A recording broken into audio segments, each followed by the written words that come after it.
Okay, you should be able to hear me, but let me just make sure because my PC has been acting a little foolish recently.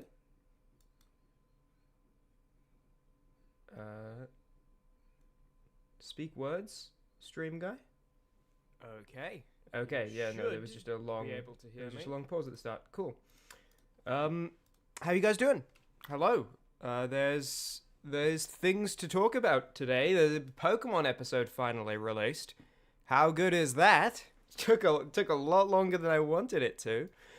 And there's also now a lot more to talk about than I expected. When I initially came up with this stream, it was just going to be going through and changing the titles to the other videos in the Pokemon series and like coming up with. I thought it might be fun to just. What is this? Verify that it's you. To continue, we need to confirm that it's really you. This level of security keeps your account safe. It says this on my live stream tab. Uh-oh. They just want me to log in again? You're not gonna ask me to like... Okay, and they're gonna send me a text? Hold on. Okay. Yeah, I'll turn on sound on my phone so that you can hear the text come through when it does.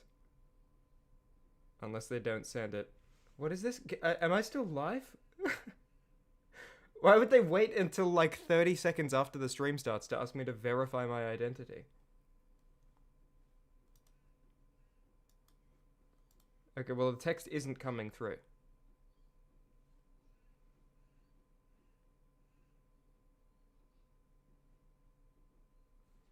Okay, I think... Am I still good? I don't want to... As I said, there's a lot to talk about. I don't want to do this. I'm still live? Okay, thanks, Null Space. I guess that screen is just going to have... Like, I can't click on anything until... Because the verify it's you is covering the whole screen. But that's fine. Yeah, okay, I guess I got... I mean, no one say anything, like, rude in chat, because I can't time anyone out until I verify it's me. But that's fine. Other than that, I never need to interact with that screen anyway, during a stream. Okay, so yeah, there's a lot to talk about. First of which, I think, is probably the fact that I just started a Patreon, which I had been putting off and pushing back for, like, years at this point. But working on this video, and we're going to get into it later in the stream as we talk about it, I was like... Well, I spent quite a long time writing the post on the Patreon account, so maybe I'll just read from that because it's more well regarded means of conveying my thoughts rather than just improvising it again. So yeah, I'll read from this post. I think. I don't know. We might go a bit off script. I don't know if you guys have already read this or anything. No, I don't want to do this. I'm such a verbose dude. I don't know. Do I want to read the whole thing? We'll skim it a little. But the point is, I've now made a Patreon account, which, if you want to end up in video credits and help videos keep being made and you have the money spare, it would be very appreciated to donate. But there's no, like, requirement. There's no, like, strong expectation. It's really cool. The video's only been out a day, and so, therefore, so has this. And I've already got 3 people who signed up to pay, which is very generous and very unexpected. I was not expecting that at all. In fact, I think right now... Let me check this on a different screen. Yeah, so right now I have 19 Australian dollars in the Patreon account, which means that it has made already... Episode 9 has made... almost 10 times what episode 8 made in 14 months. So, I mean, profits are skyrocketing at the moment. But yeah, so I think something I really want to make a point of, and part of the reason I'm bringing it up on this stream, is kind of these set of paragraphs, which is that, like, I'm not going to be paywalling any of like the streams, any of the videos. That just doesn't. That's not something I want to do for a lot of different reasons. Part of which is like, I don't want people to not be able to access them, because if it could make someone's day better, they should be able to access it. The videos and streams and stuff. But then also because I don't want people feeling like they need to donate, because I know very well what it's... I know that not everyone can. And it doesn't, like, make you a fake fan or anything. Like, I don't want there to be any, like... Sometimes you see people kind of lean on FOMO with this kind of page, where it's like... There's not going to be any kind of special treatment. Or they're going to get a thank you, and it is really appreciated, and it'll help make sure these videos can keep being made, because the way things were, it was just not sustainable at all. But it's not like a purchase they're making. It's not like a transaction of, here's money, and then I give them the thing. It's a donation to make sure these things can stay being made for everyone to access. And yeah, but it is really appreciated if you do have the money spare. I hate even talking about this. You can probably tell. We're gonna move on quick. It would be really appreciated, because these videos are intensive, and it's like, working on this video was really what made me finally realize it's just not sustainable at all. You respect not wanting to paywall stuff. Most channels only ever do it for early access. Yeah, I've thought about that, because I was thinking, obviously, when I made this, I was thinking, what kind of rewards can there be, right? Because you're supposed to have rewards on a Patreon account. And one of the things I thought was like, oh, well, maybe they can get, like, videos a day or two early. The way videos go right now, I don't know if you guys are aware of this, I may have alluded to it in the past. If a video is uploaded, it was probably finished within, like, an hour before it going up. I very much, like, I rush and I spend, like, a bunch of time, and then I finish the video, and then I put it up. And it would feel weird to, like, sit on it for 2 days. I also think, like, that's something that maybe... I'm not, like, opposed to doing an early access thing, but I also think that maybe it's a bad idea for, like, momentum and audience building, because, say, there are X number of patrons who then watch the video 2 days early, is YouTube going to be like, oh, well, that's less people who watched it when it got uploaded, and then that, you know... I don't know. So right now, and I'm very clear about this on the page, but right now, the only reward for being a patron is... I don't know where I can see this. I don't want to start navigating this page, because it might, like, show some things I'm not supposed to show. Like, I don't know, the account names of the people currently joined. I feel like that would be a weird thing to show.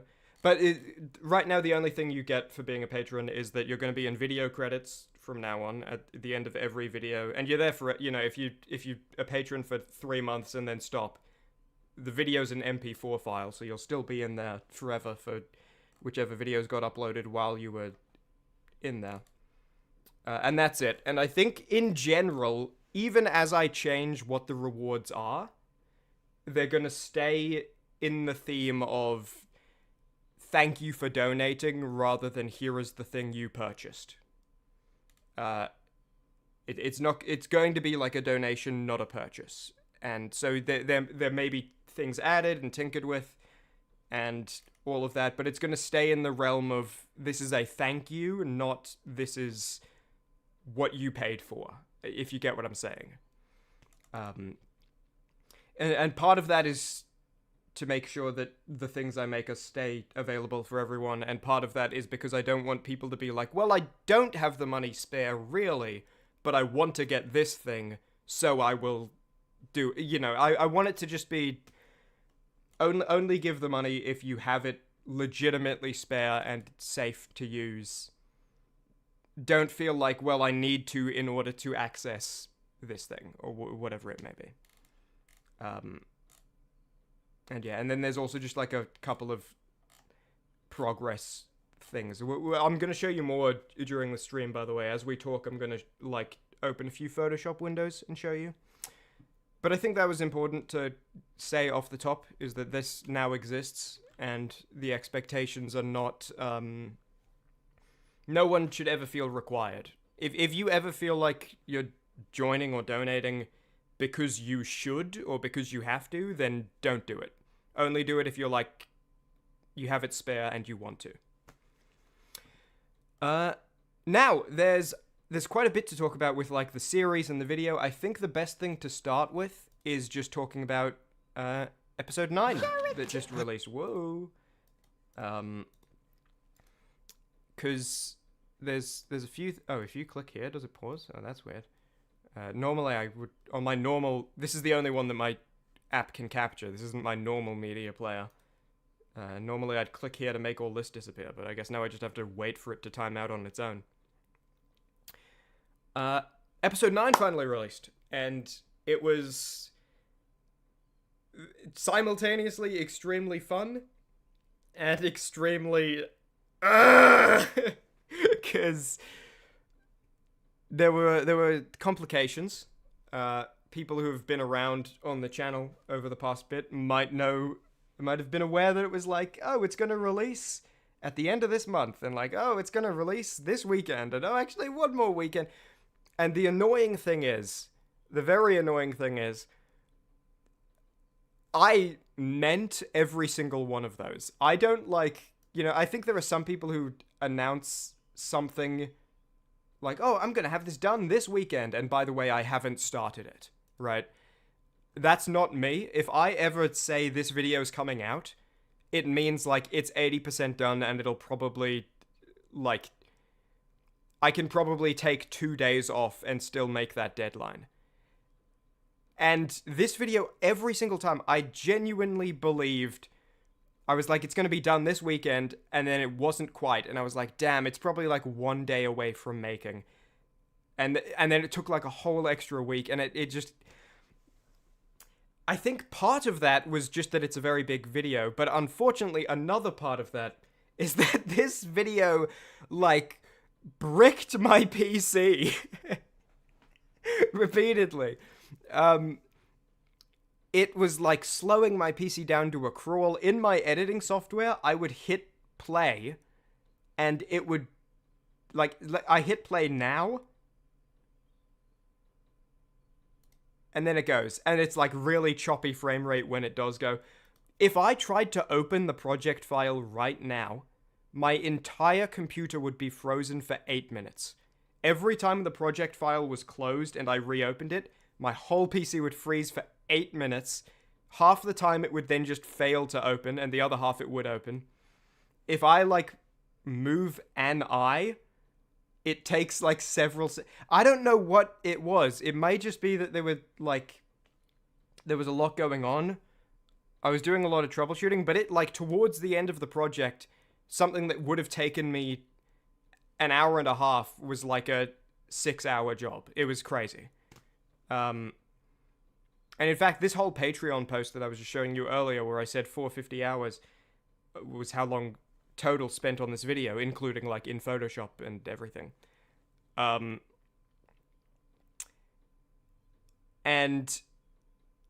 it... What was I about to say?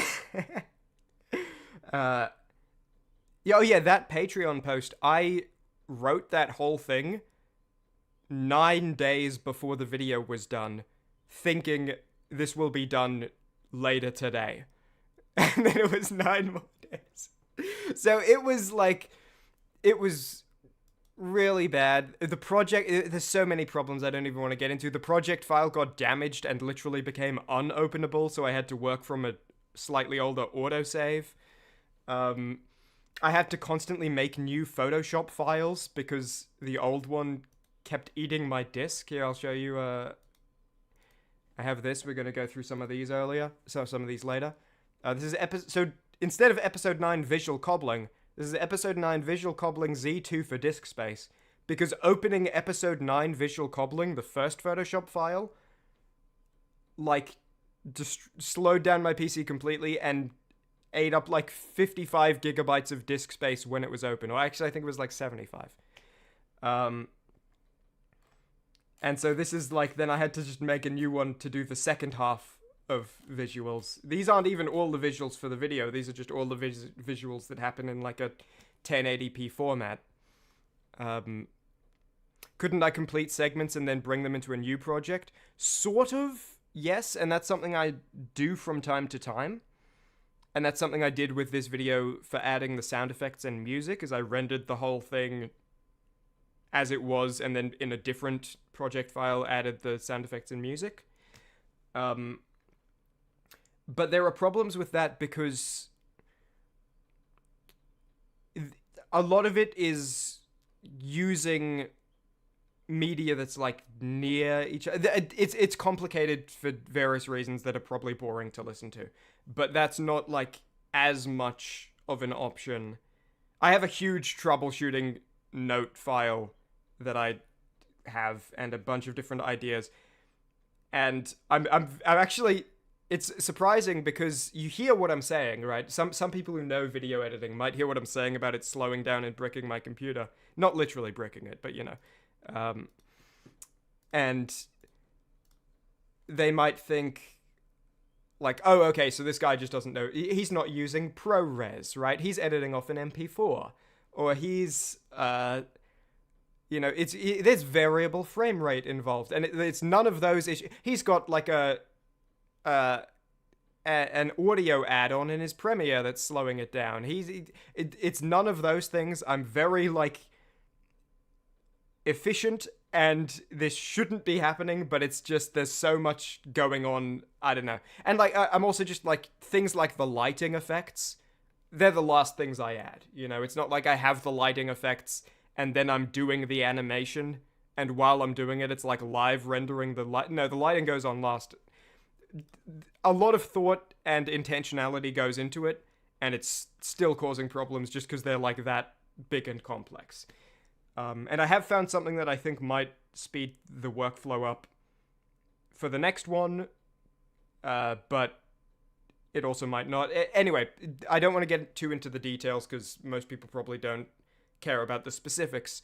And the grand point is it was very, very slow and complicated.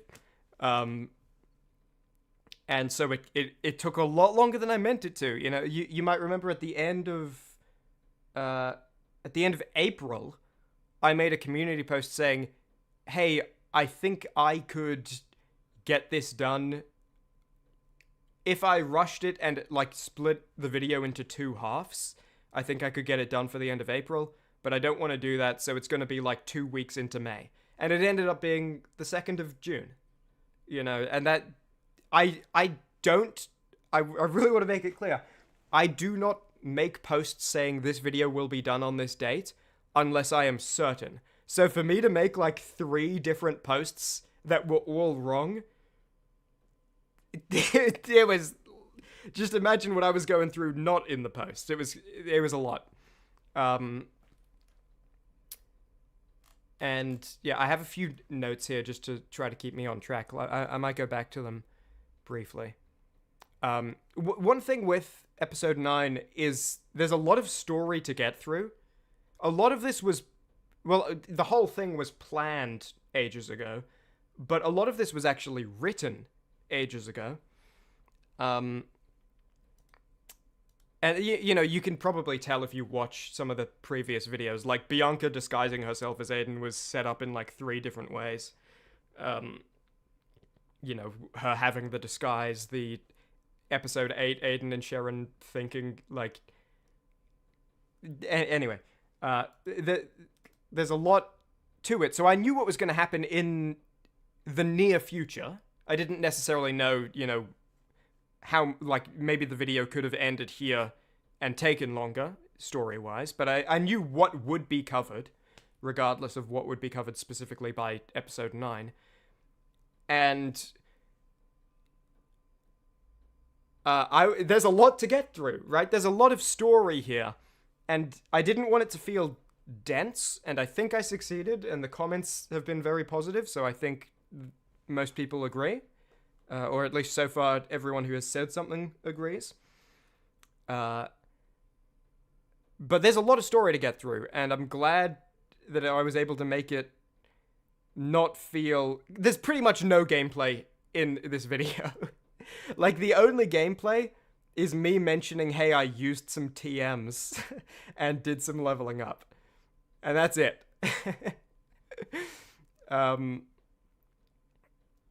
And the next episode is probably going to be similar in that regard, because there's more to cover. And there's a lot of details. I don't know how much specifics people picked up on, and I'm definitely not going to give any spoilers or anything for what comes next. But I'm also not certain if I want to discuss what happened, like, in this video, or if I want to leave, because it feels like it's fun for you guys to, like, understand character motivations and stuff. But there's a lot of cool things, like, a small moment that's probably obvious, for example, is the miscommunication here, where Bianca...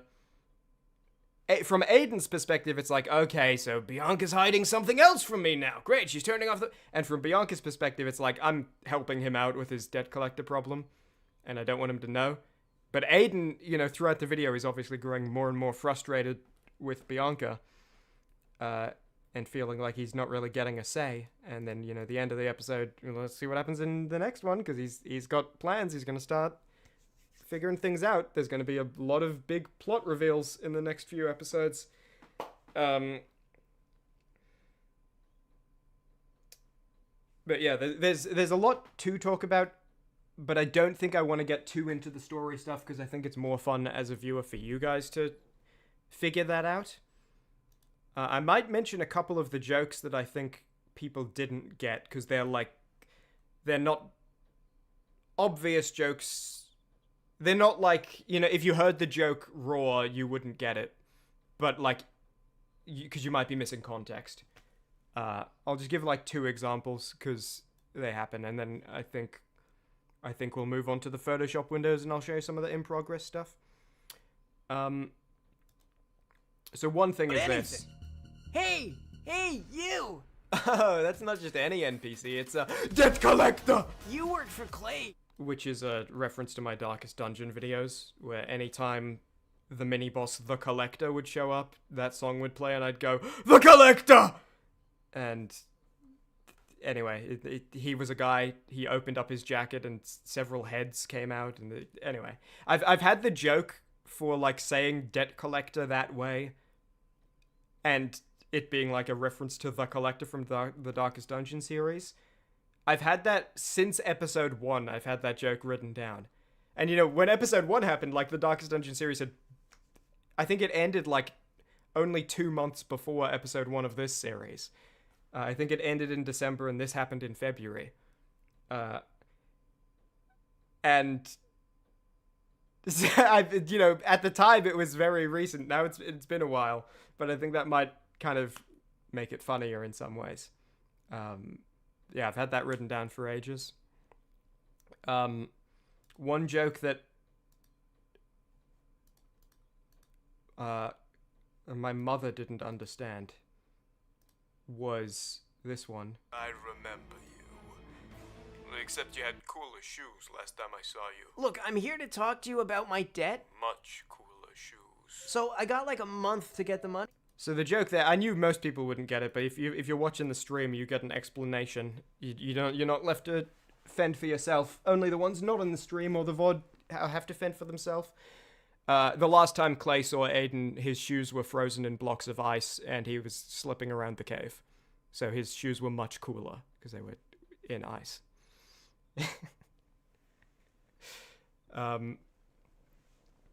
And definitely, Human, you sent the message a bit ago, but I just wanted to finish that. Do I have a background in editing, animating, or script writing? They're all incredibly well produced. Thank you. every single skill I have that I use today is entirely self-taught. So I have a background in editing and script writing because I've been doing them for a long time, but I don't have a background in like a traditional sense, I guess.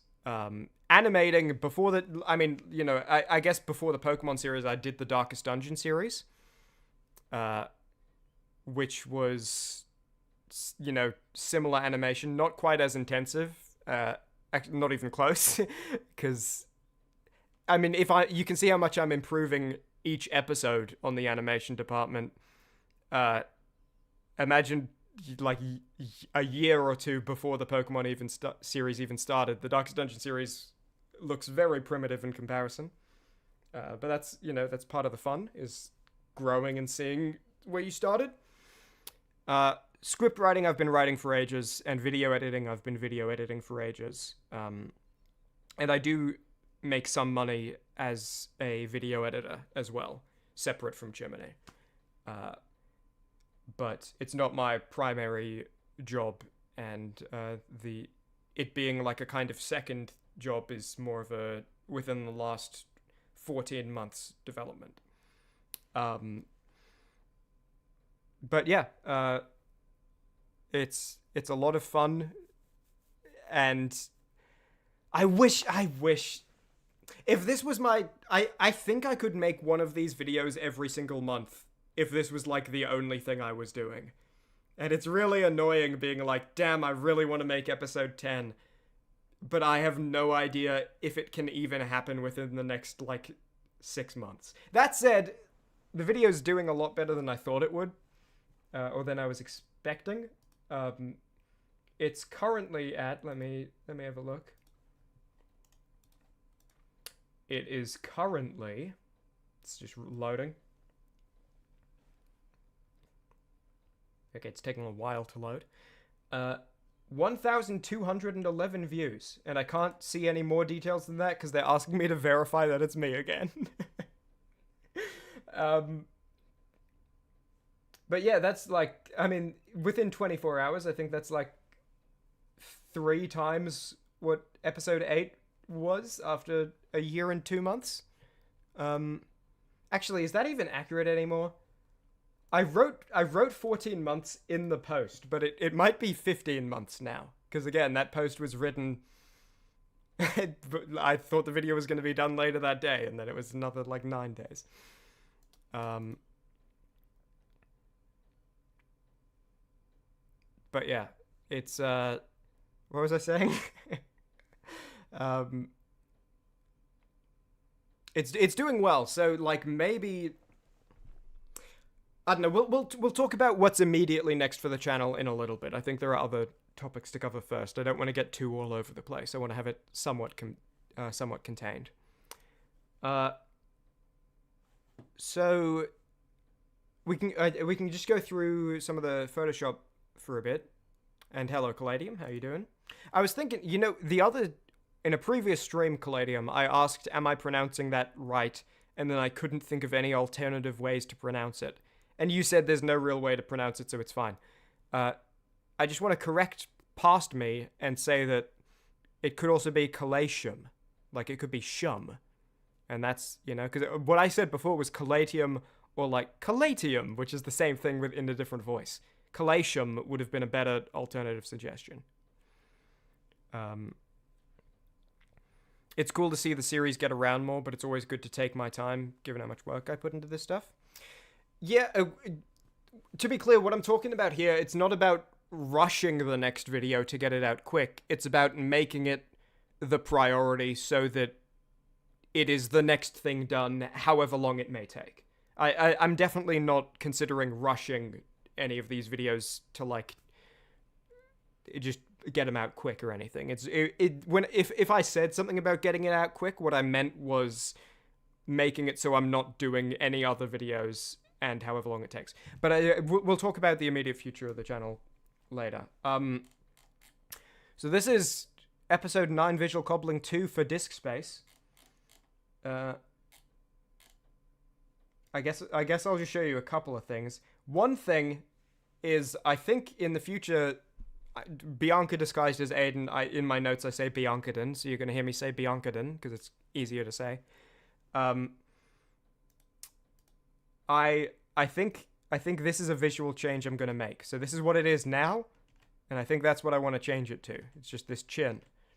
But unfortunately, that is going to mean I have to remake all of the mouths, which isn't difficult, because then I don't have to remake them. I just have to re-export the PNGs differently.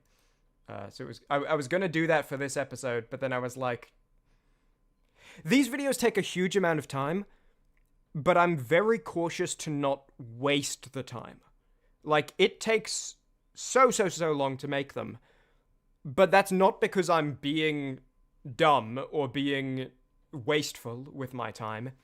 For example, one thing, actually, to get the video back up, where's this? To get this back up, one thing I would do, if I was working on these, if I could freeze time, work on these videos forever, and then release them, I would completely revoice all of Boozle's voice lines in this video. Because, this is what she sounds like in episode 9. Pokemon battling? Ha! I've never met my equal. Most people are better than me. Okay, wait. Right. Well, probably not better than you. Just your Pokemon. And this is what she sounded like in episode 8, which is, I think, better. Actually. But Boozle, you don't have sunglasses on, do you? What would be the point of that? If it's too bright, I can just close my eyes. Okay, that might sound the same to you, but like, You work for... I'll compare. Then 'cause you're... there's- She says the same line. I'll show you that. Well, you're making a good offer. It would make you a way better Pokemon trainer. You'd be winning Pokemon Wars left and right. That's worth the cost. And For one. Gonna be facing some of these Pokemon. Every penny. Make you a war... It's all got to be paid up front now. But yes, sold one earlier today. She seemed very happy with it. Well, you're making a good offer. It would make you a way better Pokemon trainer. You'd be winning Pokemon Wars left and right. so you might not actually be able to hear the difference, I'm realizing now. but to me, the difference is in episode 9, it's like, I'm Boozle. and in episode 8, it's like, I'm Boozle. And there's a difference between this and this. This is what she sounds like in this episode, but if I had infinite time and didn't mind being wasteful, I would revoice it to be more like this. and the point is that's something I didn't do. And there's a lot of little changes I would make if I was doing that. Like, I guess what I'm saying is I just want it to be clear. These don't take a really long time because I'm nitpicking and stuff. I would move this up slightly, and that would mean changing all the mouths. I would, which is like a couple hours. I'd revoice all of Boozle's lines. I would change it, when I was animating this scene, I decided to zoom in on Bam and Boozle. So their lines are recorded stepped away from the mic.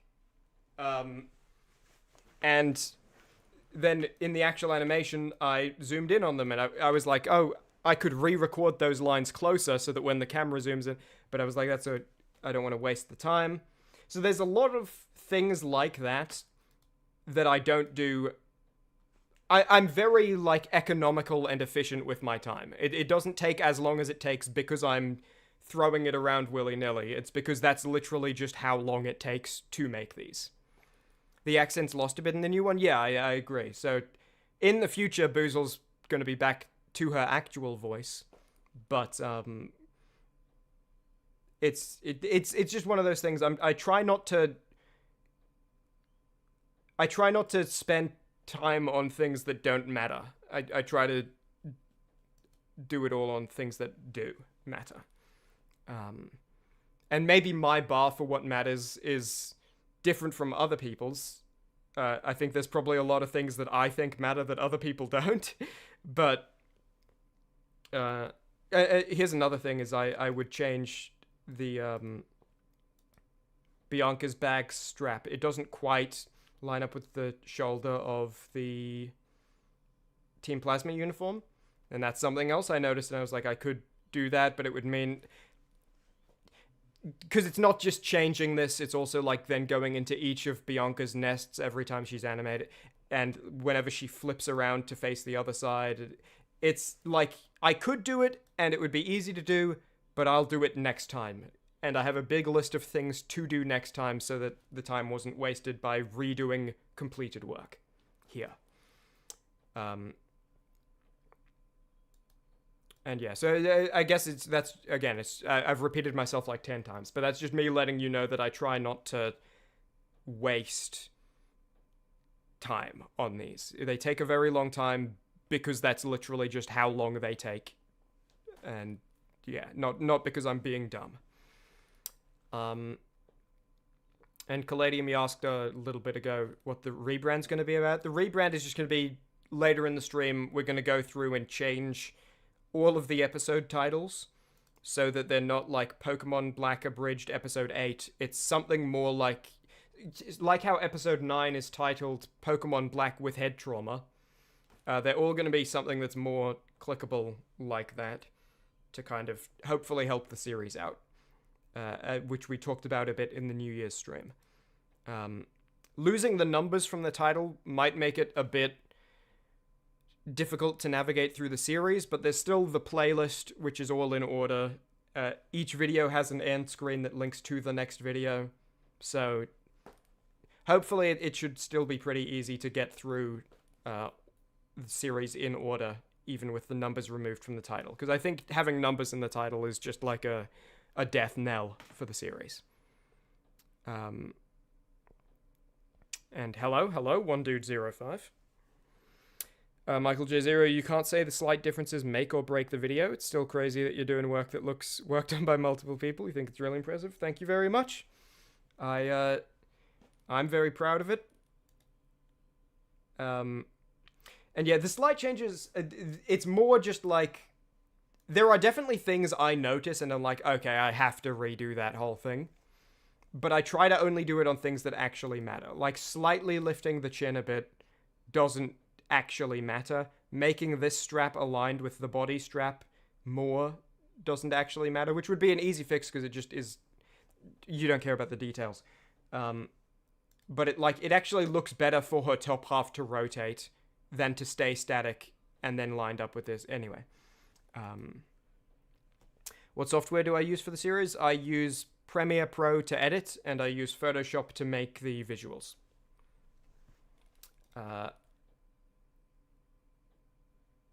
Also, hello, Rackety Studios. Yeah.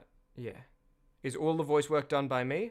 And have I considered getting people to lend their voice for this fun project? All the voice work is done by me, and I think it would be very inefficient for a bunch of different reasons to get other people to do any of the voice acting. For one, because I think communicating back and forth, like, hey, can you send me this? And then like, yeah, I'll send it to you tomorrow. And like, okay. I think that would be very slow. Reason 2 is I can do all the voices anyway, and reason 3 is I don't have money to pay voice actors, and reason 3B is I would feel awful having people volunteer to do it for free. So, definitely not gonna change or get more people involved. But yes. So what else is here? I'm just gonna look over to my notes a bit. We've been jumping around a lot, so they're not in order. I need to find that.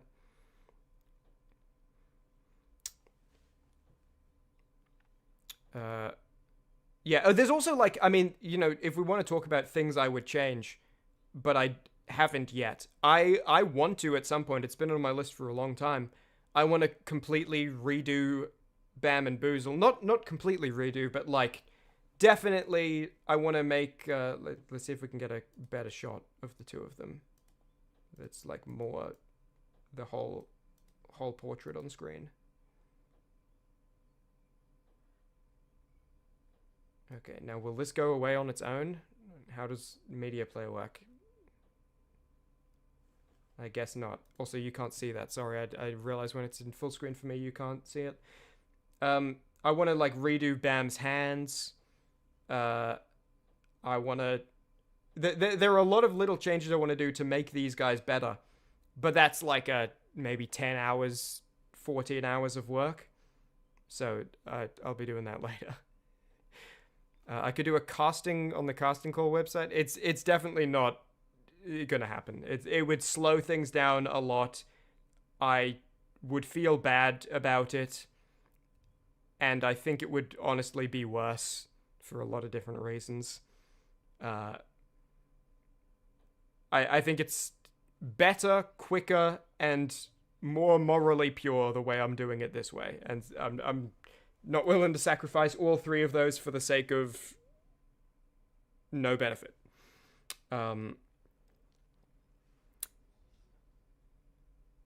Okay. One joke. Sorry, I've just seen this on my other notes. One joke. I don't know if you guys caught this. Actually, I'll leave that for you guys. You guys can find that. There's a little joke in here that's a callback to episode 8.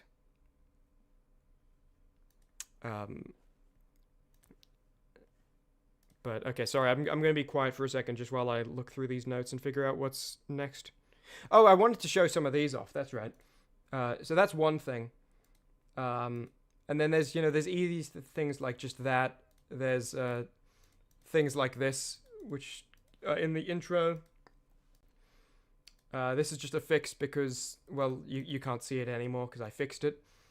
But you can see like there's things I spot that I go in and fix. It's just like I think about how long it would take to fix them and if how much it matters, and I'm very time efficient, or at least I try to be.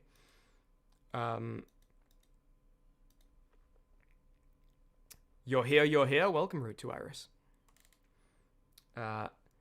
This is. Whoop. Can you see this? Oh, you can't. Sorry, you can't even see the Photoshop window because the video's over the top of it. You couldn't see any of what I was doing. You can't see this now that just appeared. Compositing preferences auto set to CPU due to an unexpected error. So I think what's just happened is these Photoshop files are too large, and having them all open at the same time is causing issues. So maybe I won't show you too much of the Photoshop stuff. But here's the I call it Aiden side, because I call this Bianca's listening room. Well, you can't see it here because it's not assembled here. But that's Bianca's listening room. And then I call this Aiden's side because it's Aiden's side of the Bianca listening room. And I have a few clutter examples. So this is like I made it as it is. I made all of the decorations are like full screen. And then for when I'm assembling it, I made a couple clutter examples. So here's one example. Here's another example. They didn't end up sitting in the chairs. That might happen in the future. But this is just like a kind of placeholder so that I can get an idea of how filled up the space is and what I need to add. Something that was fun, and I don't know if it was noticed, but it's fun, like the listening room Aiden side really changes throughout the video. Let's see if I can find, so like here, I'm just going to put my finger on the screen so that I can keep track of it. Okay, and okay, that's good enough. And you ready? Take it in. So like this bucket goes away, first aid kit, all the stuff on the desk changes to Bianca's listening equipment. Obviously the hat moves, the bandage wrap goes away, the flower pot ends up being brought into the animation at the end. And that's a lot of fun. And there's, Pokemon around doing different things. In the last scene, most of the lights are off and a bunch of the Pokemon are sleeping. Yeah. So that's fun. I always have fun doing background stuff. There's a lot of things I actually made that I thought might end up in this video, that didn't end up in this video and will be in future Pokemon videos. Which is nice, because it means I saved some time later. Well, I didn't save some time, I just shifted it so I've done it and don't need to do it later. But there's things like... I'll show you this. I don't think this is a spoiler. Actually, can I even show you this? I think I can if I... Okay, you're gonna get a little jump scare. You ready? Memphis sweep. Let me switch this to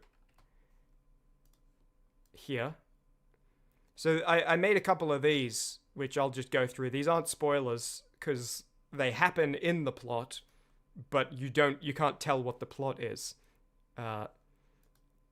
And you can see a couple of these on Bianca's desk at the start before she clears it and moves the listing equipment.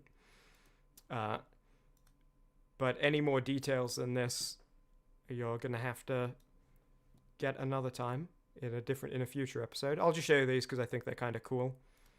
I had fun like making them all, different styles of where these posters might be.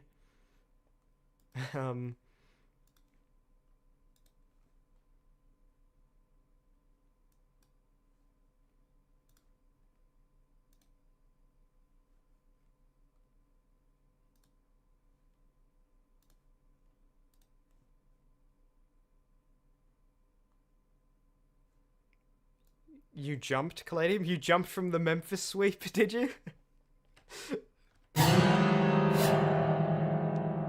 Yeah, I'll give you something to really jump about.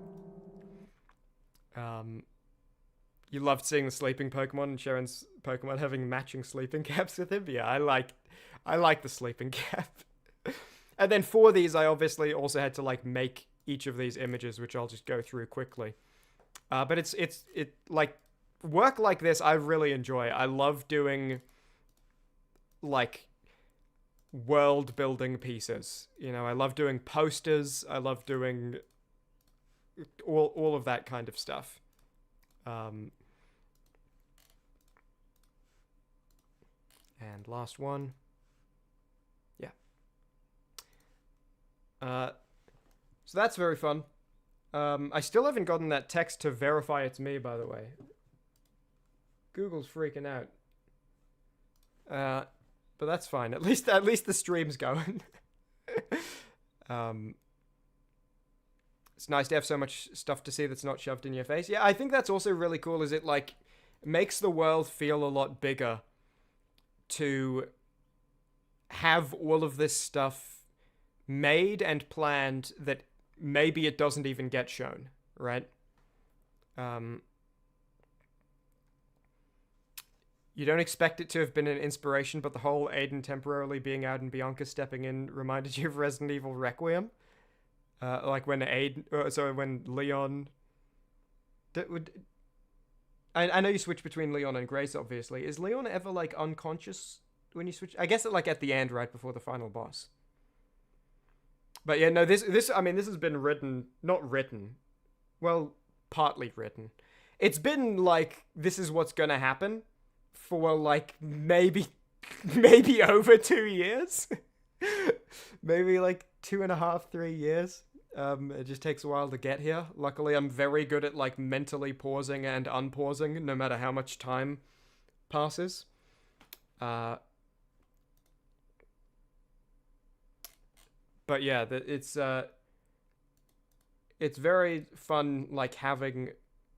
Obviously, you can't see everything here, because these are just clutter examples. These are not, like, the actual things. And there's a lot, like, that didn't end up there. And then, like, the alternate point of view when he's looking down at the bed. And obviously, it's got different layers to do that. I was originally going to have one where he's, like, looking up and there's, like, bright lights looking down on him. But that's another thing again, there's a lot of stuff. I'm very time efficient. I make these videos as great as I can without spending time superfluously and wastefully. Okay, again, I'm going to just look over to these notes because I've been jumping around so much. We talked about all this.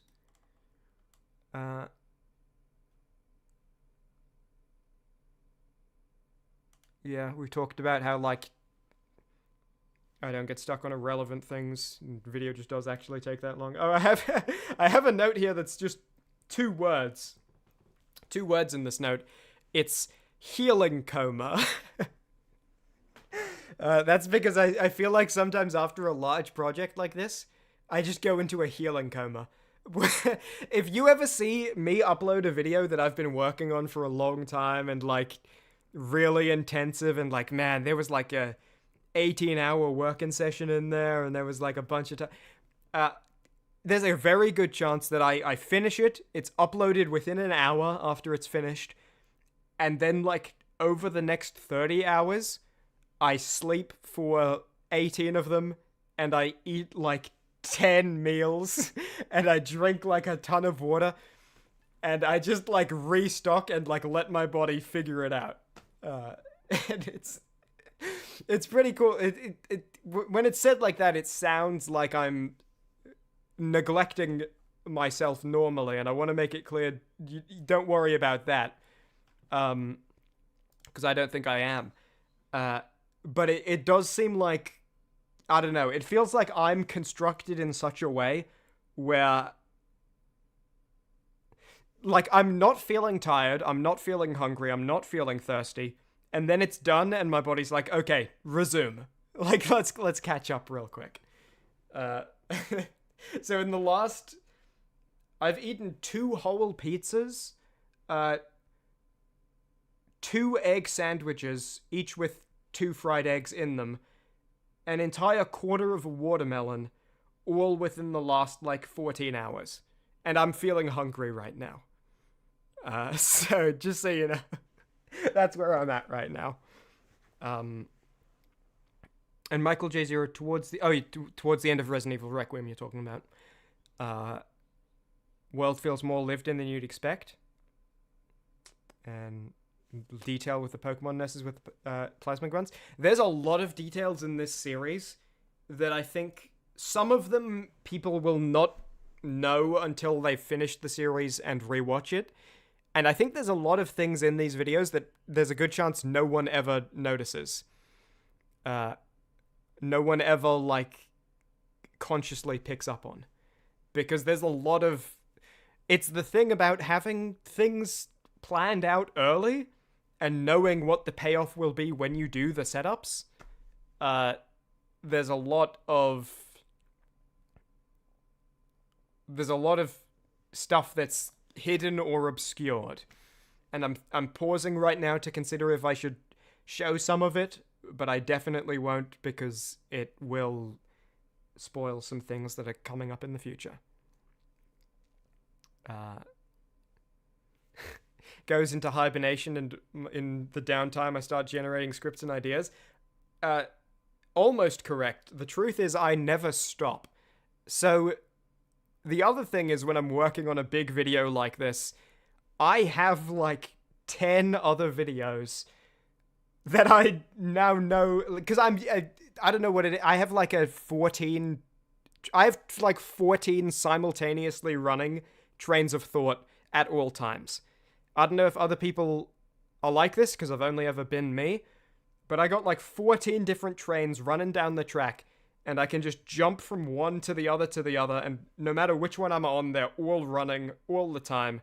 And so it can just be like out of nowhere, oh, that's a solution to this problem I was thinking of in the Resident Evil 4 video.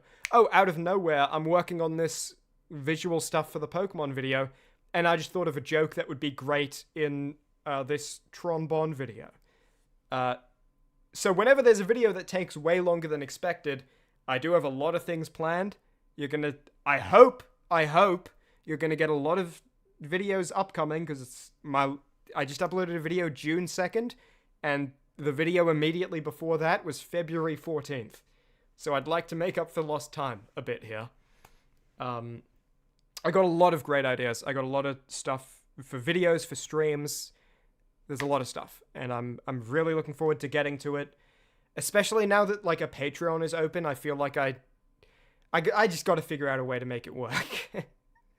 Which I gotta, like, yeah. Don't, Caladium, what do you mean? Don't you want to go hunt for them now?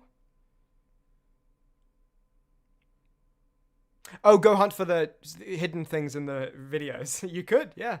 And strawberry malt, that's a very keen observation. I have a Patreon. I do, Caladium. I just launched it yesterday because of this video destroying me so much. You mentioned it in a previous chat message that you haven't seen the Pokemon video yet. I think we're mostly done talking about episode 9. There's a lot more to talk about with like the future of the channel and the series, but just be aware you might get some spoilers if you just be aware of that if you haven't seen that video yet. But yeah, I just made a Patreon literally yesterday. Well, I made it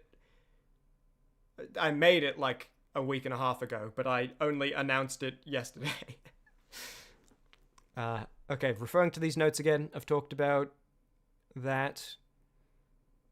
I think there is still more Photoshop stuff I want to show you, if my Photoshop will allow me to. So let me give that a try.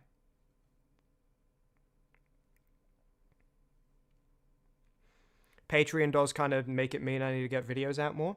Well, I think, it is transparent. That is something I also have noted somewhere in here. Let me see if I can find it. Yeah, I have it here.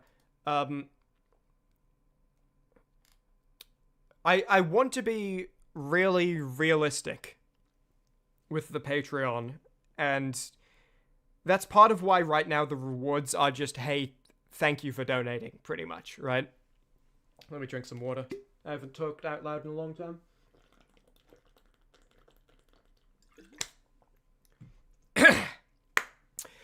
That's part of why right now the reward is pretty much just, hey, thank you for donating.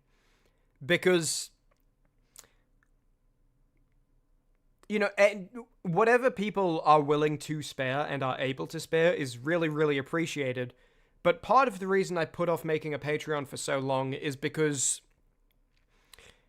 I didn't want to launch a Patreon and then be like, and by the way, videos can't come out any faster, right? Because the only way I can guarantee videos come out faster is if this is like less time is being spent on the things that make me the money that is required to exist, right?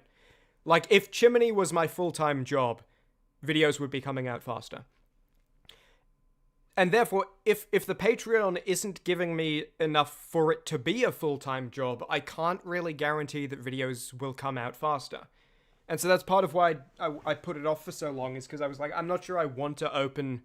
I'm not sure if I want to start accepting donations from people if we aren't like at a size of channel where it might make the difference between more videos or less videos.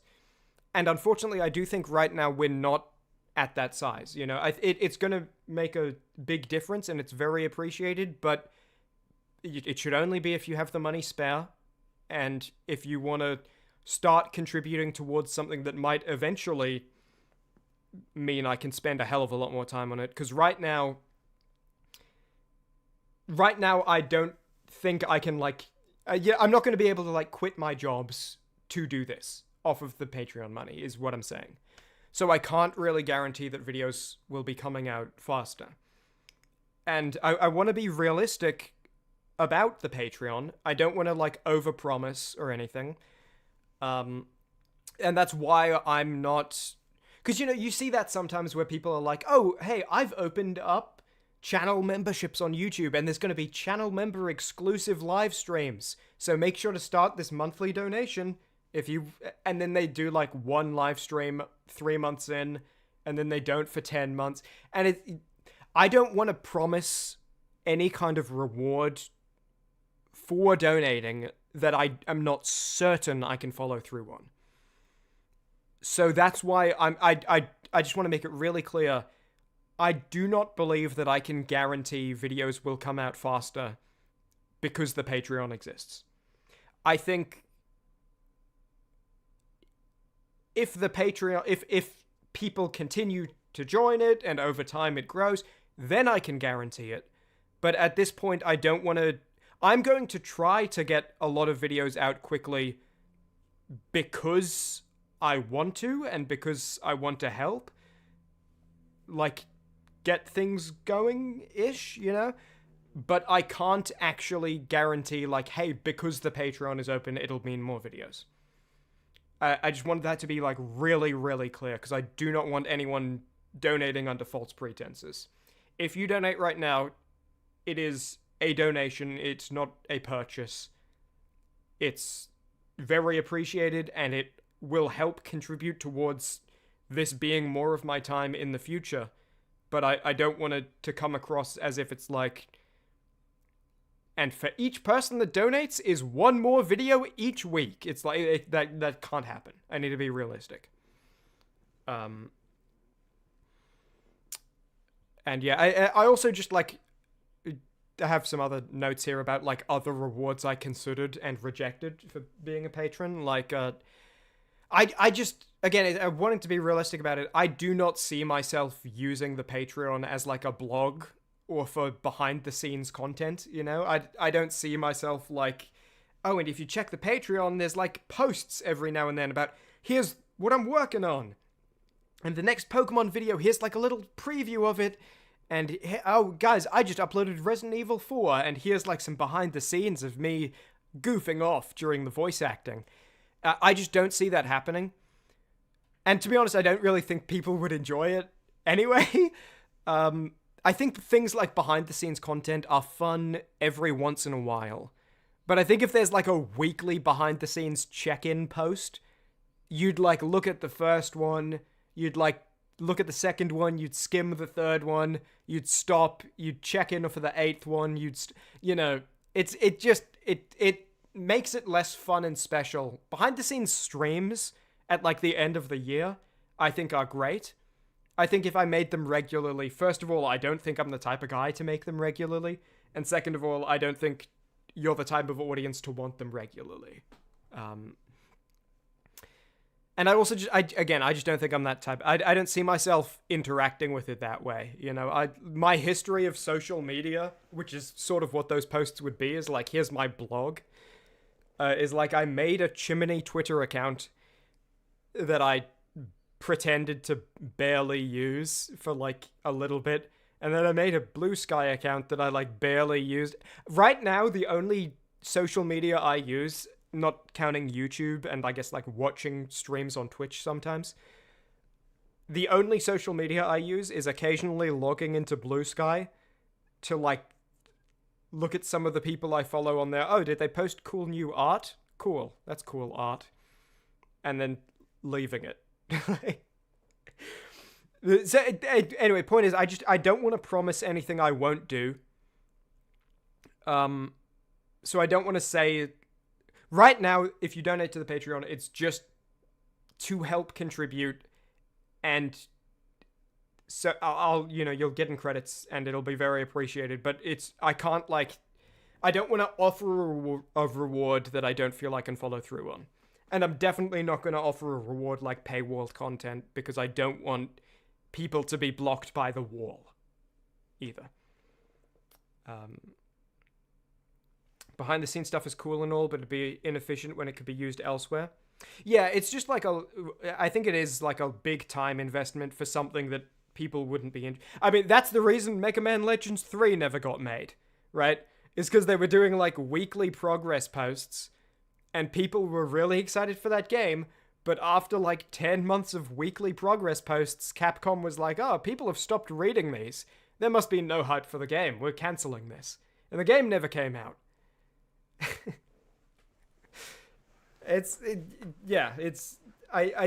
I think people wouldn't enjoy it. I don't see myself realistically doing it, and it is, like, a huge time investment that could be spent on finishing videos instead. You don't even care about videos getting out faster, but you'll sub for sure, man. The work I do is so awesome. That's really, really kind of you, Caladium, and very appreciated. If you ever feel any kind of strain, do not feel bad about canceling it.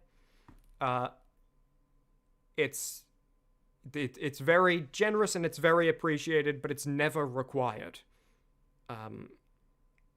Yeah. I know I've been repeating that over and over, but it is really important to me. I don't want anyone to feel like they have to. I don't want anyone... Yeah, you get it. I've repeated it 100,000 times. Yeah, I could show you some more things in Photoshop. Let me just quickly... Okay, so I think here's what's left to do this stream, is I want to show you some of the... I'll just, like, take you on a little tour around Photoshop, showing you off some of the behind the... Hey, showing you some of the behind the scenes. Don't worry, it won't be every single month for the next 2 years. It'll just be for today. And then we'll talk about the immediate video future of the channel, and then we'll decide on some new titles for the Pokemon series. Oh, and you know what else we have to do? Hold on. We gotta check this damn stream off the list. Boom. 8 streams so far. Not bad. Not bad. Well, one of them was bad. One of them was. Oh, by the way, the next attempt at the Dating Sim Punishment stream is gonna be sometime soon. And I think it's gonna be awesome. I think I got some actual... I got some good ones. So yeah.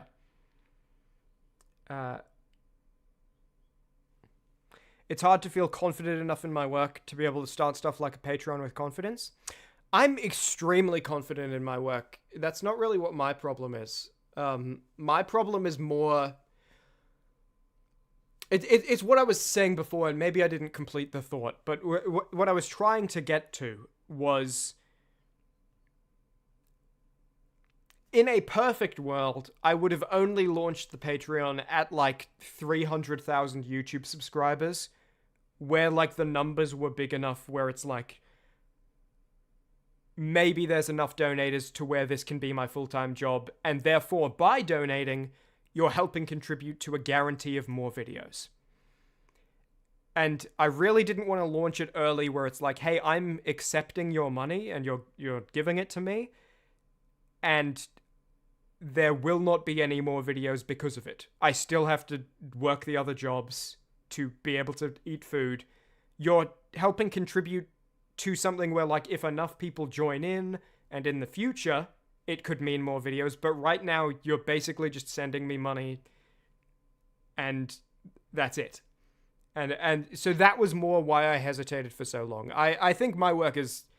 I don't think anyone's better. I don't think there's anyone in the world who's better. But yeah. Only halfway through the year and I already almost hit my stream goal. Well, I think you may have missed something there, Route to Iris. My stream goal is not 10 streams. It's question mark quantity of streams. So just to take you through the history a little bit,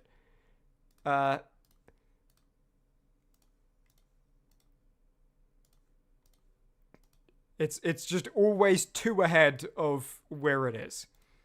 To show, like, oh, there's next ones. There's futures.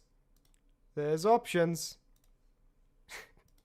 So we've blown through the goal already. We're 8 streams higher than the goal of question mark streams in 2026. You got what I meant. You were just saying an angle you look at it unrelated to me. Yeah, but no, I'm extremely proud of my work. I think these videos are awesome. But yeah, okay. So Photoshop. Let me see. I hope it'll let me open these again. Some of these files are so big that like, it needs to be like the only Photoshop file I have open for it to work. Let me open them before I start capturing them, just to make sure you don't get spoiled on anything. Okay, you know what? Let me try open episode 9 visual cobbling, which is not disk space, you know, making you want to start over for disk space, because I think there's some interesting stuff in there. Here we go.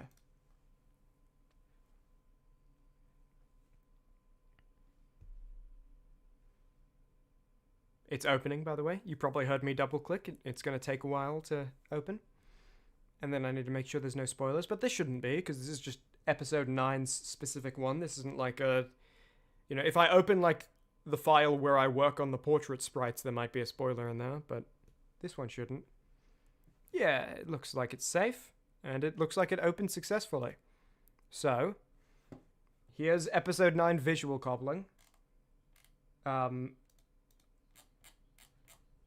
There's a lot of stuff here. So this is portrait resizing, so I drag the sprites over from the place where I work on them on a pixel scale, and then I just scale them up to 1080p. And yeah. Is there anything here that's specifically... So a lot of these are just like small fixes, which may be interesting to you. So for example, Aiden's eyes, his front half blink and blink, they need to go wider than just the eyelids because, you know, underneath here are his eyes that are around this big and they move around, right? So that they'll go up here. They need to... I call it face front. His face front needs to cover the eyes underneath. But then here it includes his hat, so I needed like to make the hatless variant, which is easy because I have hatless Aiden made. Hold on, let me... Pokemon Black, visual graphics, sprites, Aiden portraits, alternate bases, hatless. Here's hatless Aiden, without the bandage wrap or anything. So, I just need to delete the outside, but that's just like small things I need to make.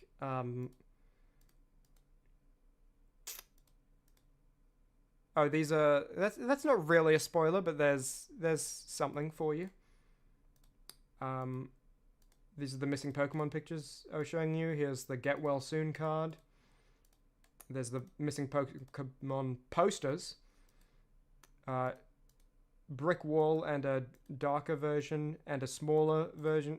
There's like a lot of details. I don't know how interesting they all are. Here's the debt collector with his jacket pulled, and obviously I have all these different layers so that the arm can move, and mid-motion is like with the separate layers, advanced arms, because I also made it, his hand is actually isolated, so that if I wanted to, I could like stretch it in or out of the sleeve, with the actual arm behind it. That may have just looked confusing. And then his forearm is separate from here so that I can rotate it. I try to give myself a lot of opportunities to have movement. Here's Clay's phone, and I made all the different versions. Flipping it flips the numbers, so then I had to just put that together so that if it's facing that way. I prepare a lot of visuals to make it easy for myself. And I talked about this during the Darkest Dungeon director's commentary stream. But I think like it's really important to do solid work at the start of something, and I think this applies to my videos, but it applies to like a lot of life things, is to do really solid work so you don't have to redo it later. You know? There's a lot of things I made in like episode 2 that I'm still using because I made them functional then. I didn't like export to minimum requirement specifications. I exported them, I made versions thinking about the future. For example, Sharon's, this is an example from this episode, because it's on my mind more, but Sharon's, sorry, I'm just navigating through the sleeping cap. I'll just show you this real quick. So I have it as its own image, but then I also have all of these different parts, which are, so I have this base, then I have that level, and then I have that level, and then I have these two levels separate. And that's so that in theory,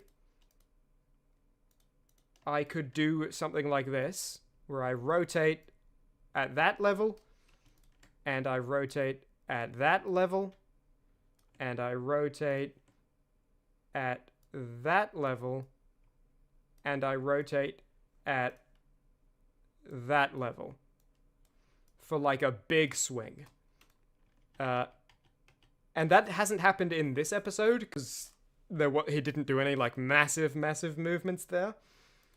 But that's there, and obviously it could go the other way equally. And yeah, this was really funny to me. I don't know if this like just existing as a visual joke was funny to you guys, but to me this was another thing I had planned for ages, by the way. I told you that I had the collector reference planned from like episode 1 of Pokemon Black. I didn't initially know that it would be combined with this. I don't know why, but I had in my head for like multiple years at this point, I had in my head that there should be an interaction with a debt collector that has a phone strapped to his chest calling Clay. And I don't know if I was thinking about like the Batman 2022 when the Riddler has like the FaceTime call strapped to the guy's chest with the bomb there to talk to Batman. I don't know, but for some reason this was in my head, and it was like I only realized as I was working on this video that like to me this was something that had to happen. This wasn't like, oh, this will be fun or whatever. This will be like, that's a cool idea I might do. It's like, okay, that's got to happen at some point in the series. There has to be a debt collector with a phone strapped to his chest calling Clay. When can that happen? Because it's got to happen eventually.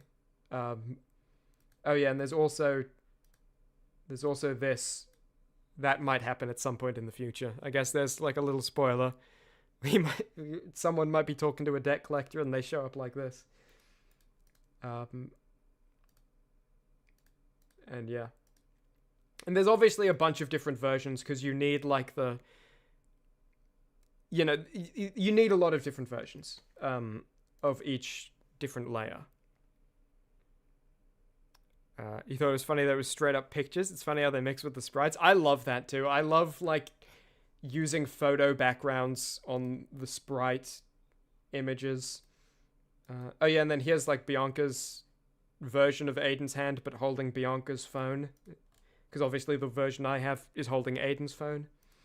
The vase and the flowers, and obviously the flowers are, all the petals are their own layer so that they can each be pulled when appropriate.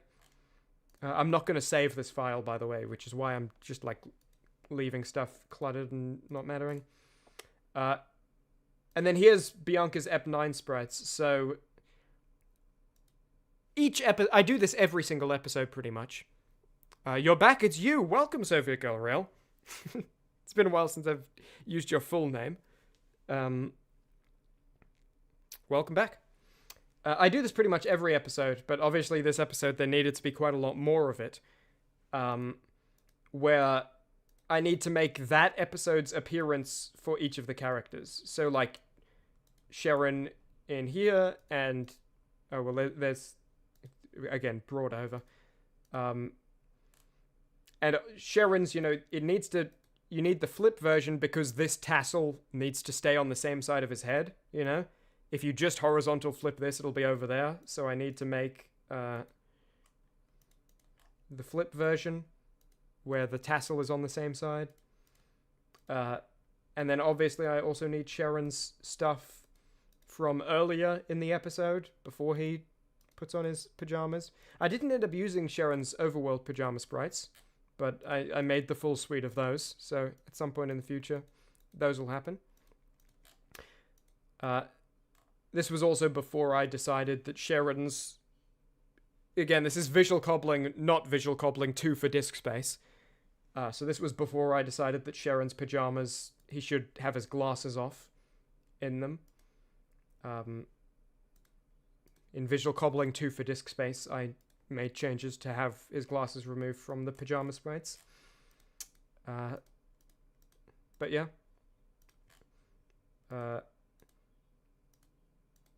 End episode 9 sprites. I didn't end up using any of these because N is going to be a very important part of the next episode, but he's not. He didn't end up being in this episode because just, again, I have so much of what happens next planned, and I don't necessarily know where the cutoff point of each episode will be. I know what will happen in what order, but I don't know what will happen in each episode in terms of like where it ends in the whole list of plans. And yeah, but anyway, so obviously I needed. You'd previously seen N, if I visual graphics, sprites, N, portraits. You'd seen N like this in episode 8, when he's in the hospital. But I had only made this because, again, I'm time efficient, right? I'm like, well, if the only scene N is in this episode is using the portrait, why would I make the battle and the battle portrait and all of that? But obviously in his next few scenes he is going to be like this. So I made these variants, and then I also made arm down variants and arm cross variants. So you're going to be seeing more of that. Oh, and then I made complex like stuff for, well, that's for N1, and we're looking at N3. So yeah. Anyway, there's a lot of that stuff. There's the battle portrait. One thing actually and Aiden's satchel, obviously I made the isolated version of that. That can also be, like the pocket can be kind of opened. I left the button behind there, but you get what I'm saying? Because that happens on the thing. Bianca's episode 9 sprites I actually want to show you, because not in Bianca in battle, in Tank Top battle, I had fun making a lot of different versions of these, because, you know, obviously the default, well, maybe not obviously to you, the default Bianca battle, is it in here, or is it, no, it's not. Okay, I'll let me get it real quick.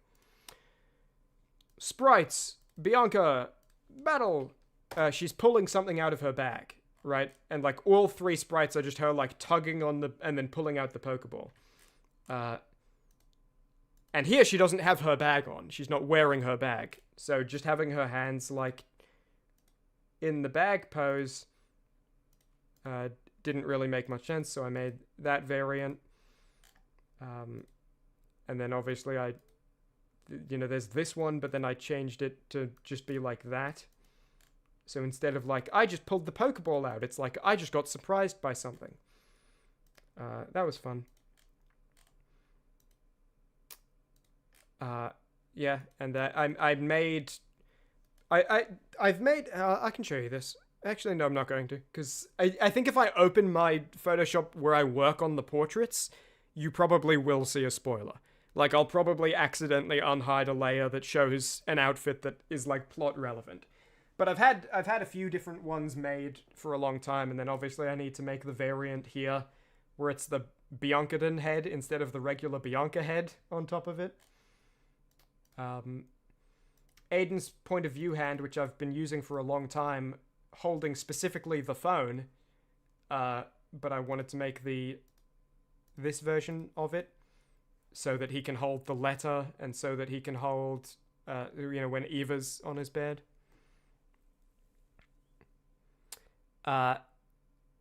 Bianca should be able to put a gun or pepper spray out of her bag at this point.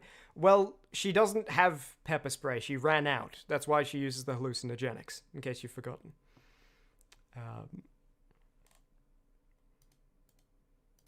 Oh yeah, and then this is just like a little fix, because the hats, as the hats were designed, it was designed to overlay Aiden's sprite, which meant that when the hats were just on their own, they weren't quite full, and so I just made this version to like fill it out all the way, and I did that for all of the sprites.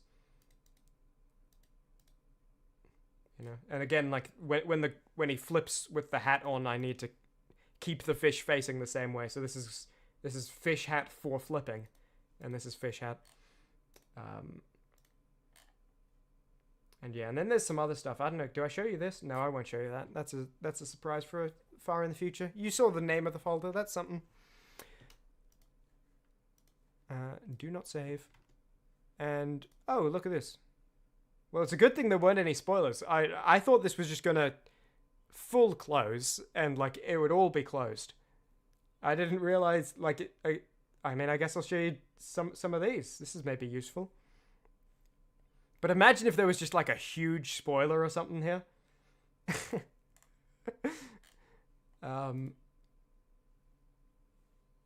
Okay, so like here's episode specific outfitting, which I only just recently created, because in the past you don't care about all the specifics of the details, but in the past these were all like spread across different areas, and now the outfits are all starting to change so much that it's useful to just have it consolidated into one place. And so this is where I'm working on. So if I go into N, I can go into like his battle portrait, which is this one. And there's the hospital one, but then here's just like the default one.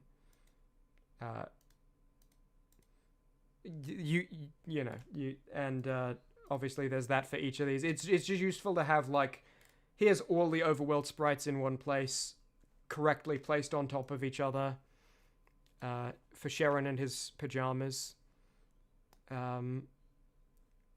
Bianca in this outfit. Aiden has his own one. Which if I close this, I think it was actually on here, wasn't it? Aiden Sprite Board. Which I've shown this before, and so this is obviously also where Bianca goes, because it's it's based off Aiden, not based off Bianca's base. I don't use this very often, to be honest. I mostly end up doing this in different places. I made this around the time I made the Team Plasma ones, but I didn't make the Team Plasma ones in here. I just consolidated them to here, thinking in the future it'll be useful to have this all in one place. Aiden, obviously, he changes his clothes much less often than the other characters. But, yeah. I most of the time, I'm kind of doing the work somewhere else, and then, like, remembering to bring it over here, rather than doing it in here. Whereas the other sprite board I just showed you, I was actually doing the work in there. And yeah, so you can see like a lot of these are missing. Oh, the Hatless Overworld is just this one image. Because it's for... it's just this one. Because that's in the intro when he's having the nightmare. Oh, and you probably caught it. But, you know... anyway, maybe you didn't. But if you didn't, then it's more fun for you to figure it out on your own. There's a lot of like... It's very precision crafted, these videos, and the dialogue, and there's a lot of... It's a very neat product, where, like, that... If you pick a random line, there's not a guarantee, but there's a pretty solid chance that that random line is referencing, like, something else that happened previously in the series, or setting up something that happens future in the series, or paying off something that was set up previously. You know, there's a lot of... I have a lot of fun. And yeah. So yeah, I don't actually use this very often, to be honest. I do most of it in other places. But occasionally it's useful. I mean, for the big sprite is very annoying to work with, because this top half is the portrait sprite, but on a different pixel scale than... Yeah, I'll show you the original. It's this, which is the portrait sprite, but on a different pixel scale than the portrait. So it's useful because it means I can... If I mix... Anyway, you don't care about all the details, but there's... It can be a bit annoying to figure out sometimes. It's close to 2 a.m. for you, so you kind of have to go, but have a good rest of your stream, and you'll watch the rest tomorrow. Thank you, Caladium. And thank you for being here. Thank you for always being supportive. Hopefully, a lot more videos and a lot more streams coming soon. I think that's the next thing to talk about. I could give you more of a Photoshop tour. I have like 10,000 different Photoshop files I could go through related to this and all the different parts of it. But let me just have a quick look to see if there's anything that immediately jumps out. And obviously I don't want to open any that likely have spoilers in them.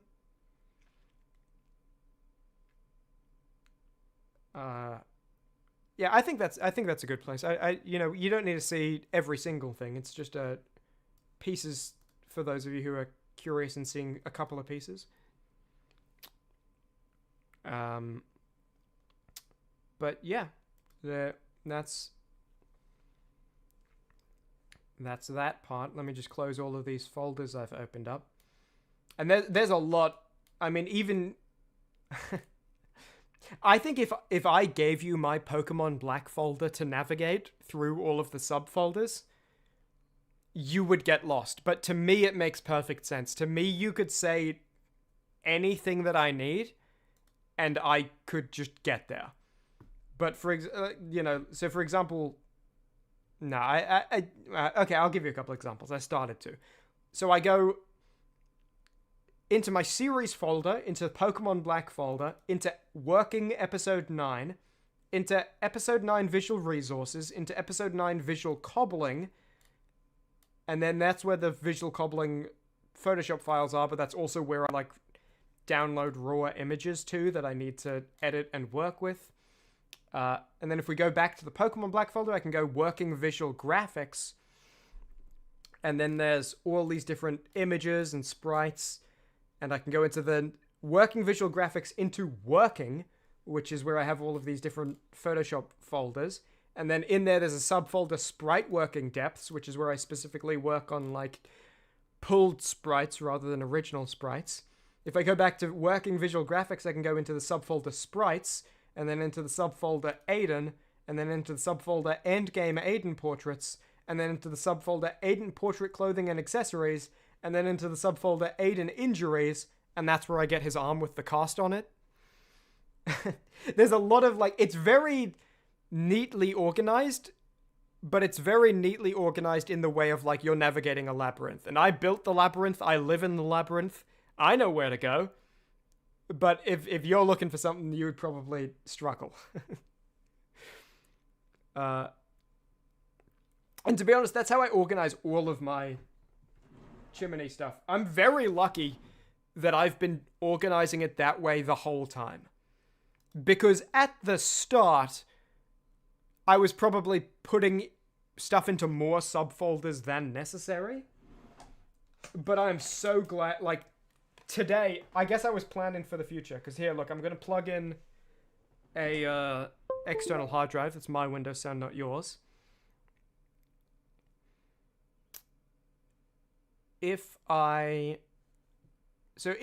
This is my external hard drive. I'm going to just lead you through the subfolders, and then we'll move on, because I don't know how interesting this is without visuals, but someone will be interested, and so these next 40 seconds will be fun.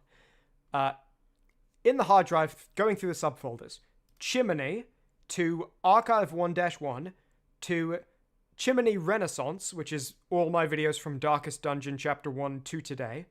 So video 88 to 100 and... what's the most recent one that I just made? 175. And then I can go in progress files, and then I go one-off videos, and then I go dead space, and then I go dead space visuals, and then I go dead space visual cobbling, and that's where I go if I want to access, if I want to tweak something in the dead space thumbnail or something. Or I can go Chimmaney Renaissance, in progress files, Pokemon Black, and there's all my backups of the Pokemon Black series. So in progress files, in the in progress files subfolder, there's one-off videos, which then has a bunch of stuff. And then there's Darkest Dungeon and Pokemon Black just on their own. And then there's Misc videos, which is obviously has a bunch of subfolders. So in Misc videos, I can go to True Name, and true name visuals and true name visual cobbling. It's all very, very neatly organized. You're going to hear a Windows sound as I eject this hard drive. Mine, not yours. It's all very neatly organized, and it's very easy to navigate if you know where you're going. But I have a map in my brain, and if you don't have a map in your hands or in your brain, you're never going to find anything in there. But I'm very lucky I built it that way, because again, if I need anything, it's all there, and all my videos are numbered, you know. Like episode 9 is video 175, episode 8 is video 162, 7A 152, 7B 153. It's great. Definitely a very efficient memory, since if I remember something I used in a specific video, I can find it immediately. Efficient method, you said, not memory. Yeah, it's very useful. And I'm very glad I set it up, because again, when I set it up, I didn't need to set it up. It's like what I was saying about the Pokemon sprites, right? You do good work at the start, so you don't have to redo it later. Because one thing I do need to redo is my sound effects library. I need to, like, completely go through that whole thing. Basically remake it all, right? The only step I don't need to repeat is downloading the sound effects. But actually organizing them, I have to redo it all, and I keep putting it off because it's so much work. And if I just organized it well from the start, then that wouldn't be a problem. Like, my videos are well organized. Like, my music library is well organized. My sound effects library is like a do nothing else for 2 weeks, and then it'll be organized if you only do this for 2 weeks straight. And I've yet to find the motivation and the time to do that. So it's very cluttered and awful right now, but it works. Yes, so that's all that stuff. The immediate future of videos, which is something I want to talk about quickly. It shouldn't actually take that long. The immediate future, I have a couple of dumb videos that I can make very quickly, which are going to come out hopefully soon. And then after that, I want to finish off the Resident Evil 4 video, which is awesome, and I can't wait for you to see it. And then there's going to be, I hope, a big flood of smaller videos. The next Pokemon video, as I've mentioned a few times here, could be a very, very long time away. I'm going to keep my eyes open for an opportunity on it.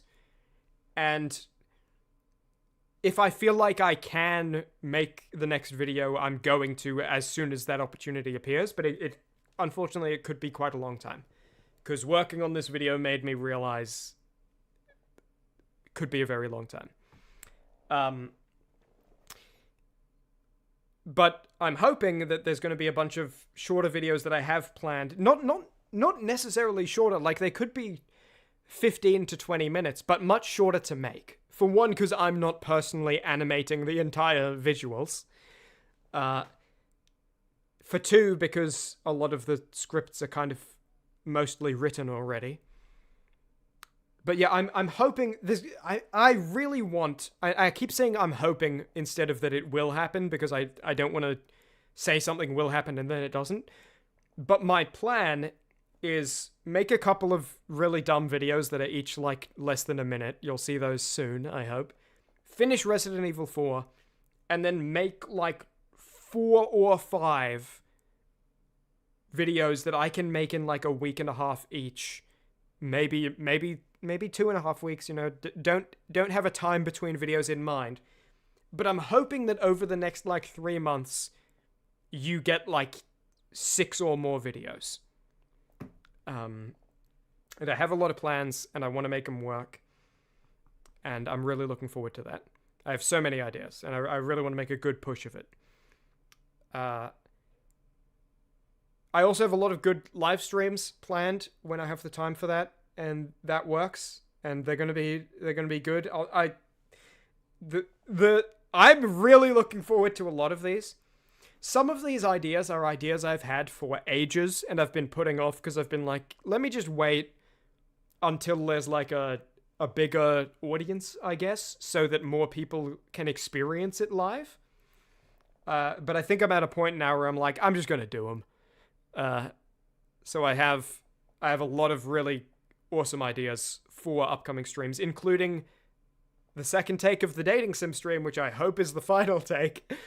And that should be really, really good. I've got something great for that. I'm very excited and I'm very optimistic.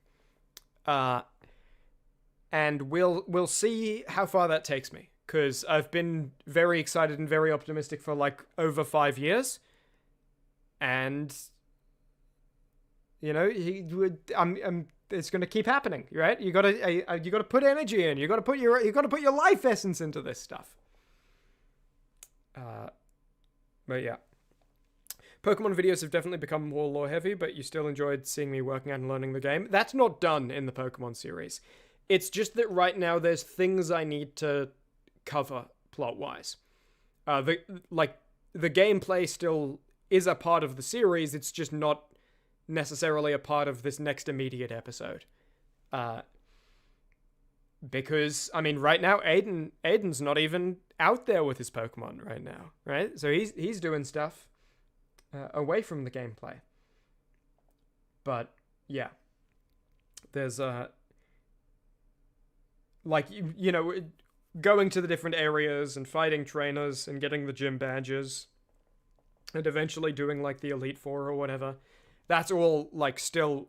The series hasn't separated from the gameplay. It's just right now the gameplay needs to wait for the plot to catch back up with it, if you get what I'm saying. But yeah, and again, all of that said, it is possible. I mean, how's it doing right now? The video. It seems like it's, you know, still going pretty well, going pretty strong. It had a much better first 24 hours than I expected. So if that ends up, you know, maybe Pokemon Black episode 10 can happen sooner if there's like a big reason I can't do it immediately. It's not just the amount of time it takes, it's the amount of time it takes for the return it normally gets. And so if episode 9, yeah, I mean, this is like far off and very unlikely. But like if episode 9 was like, oh, it just hit like 10 million views in a month and a half, then it's like, okay, I'll make episode 10 quickly, right? Obviously, that's not going to happen, but it could be like, it's already bigger than the previous episode, and its stopping point could be like around where it is now, or it could be past there. I don't know where it is, but I'm assuming the plan I just described is assuming it like kind of levels out soonish. But yeah, I was gonna originally the description of this stream was gonna be it was just gonna be the phrase, how come nobody ever accuses me of view botting? Because, you know, there's been like a bunch of like reveals recently of like a lot of top live streamers view botting. And there's how come nobody ever accuses me of view botting? What the hell? But then the video did a lot better than I was expecting it to, and so that joke doesn't really work anymore. Because it's like, oh, but what if he was on episode 9? It would have been so funny. You would have laughed.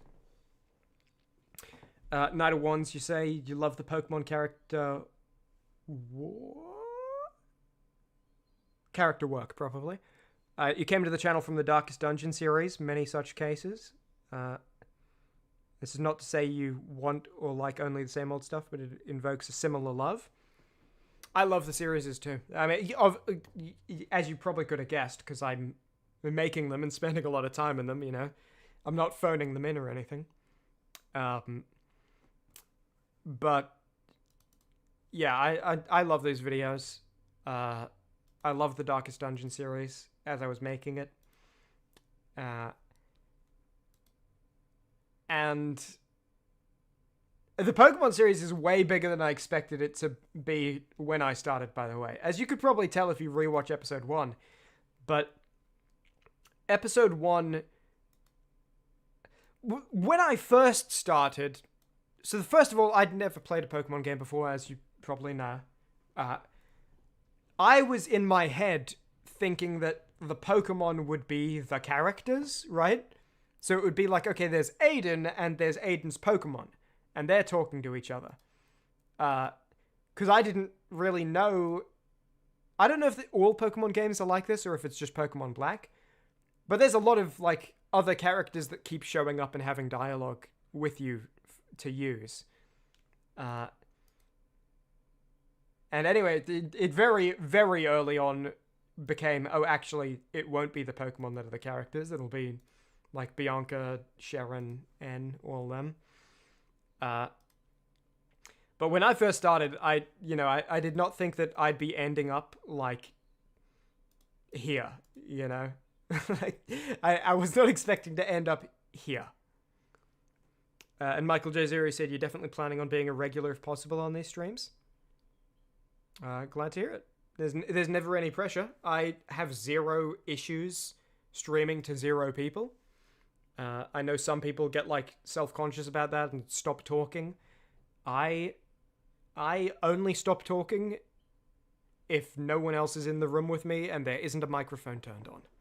Otherwise, runs on forever. Pokemon Black and White is a bit unique in how involved the characters are. I thought that was possible because part of the reason... I mean, you know, this series was nearly Pokemon Pearl permadeath, right? I had like a big list of Pokemon games to choose from, and I ended up choosing Pokemon Black, and part of the reason was that I saw people saying that Pokemon Black had like the best story of any Pokemon game. And part of it was also that I thought it would be funny to do all this weird stuff and then talk about like, yeah, this game's getting weird, guys, as things that are clearly not happening in the actual game are happening. Like, oh yeah, okay, I guess there's a section of the game where you play as Bianca. That's weird. Anyway, as if that's like what the actual game is. Pokemon Pearl's probably the game where the characters are the least involved. Yeah, I think my process, this is ages ago now, but I think the way of narrowing it down that I had was that I wanted it to be one of the 2D games, not one of the 3D ones, because it's easier to work with the visuals then, just based on my Darkest Dungeon experience. And then I wanted it to be like one of the more recent 2D ones. You know, I didn't want it to be like Pokemon Red, the first game. I wanted it to be a little more advanced than that. I think I ended up narrowing it down to Pearl and whatever, because, you know, they release in 2s. Is it Pearl and Gold or something? And then also Black and White was the other option. And it could have gone either way. And it's funny, I think I mentioned this years ago in a New Year's stream. It's funny because I have a lot of faith in myself to do good work and make a good product. Like, I just believe I make good things and I will make good things if left to my own devices. So if I made a series on Pokemon Pearl, it would be a very good series. But it would be completely different, right? I mean, Sharon wouldn't exist, Bianca wouldn't exist, and Team Plasma, Aiden, Eva, all of this stuff, Clay, all of this stuff just wouldn't exist. It would be like, oh, here's a series where the main character can talk to Pokemon in Pokemon Pearl, and most of the characters are his Pokemon. It would be completely different, and it would be good. But like I kind of think about that stuff often, where I want to poke my head into the alternate dimension, where I made that choice and see what that series is, because I bet it would be good, but it would be way different to what we have now. And the way the Pokemon series has grown, you know, it's hard to imagine what a Pokemon Pearl series would be like, because I can imagine episode 1 of Pokemon Pearl, but comparing episode 1 of Pokemon Black to episode 9 of Pokemon Black is night and day. And I cannot imagine episode 9 of Pokemon Pearl, because that's all, like, growing from 1 and building and building and building and building and building. I can imagine step 1, but I'm really curious where it would have ended up at, you know?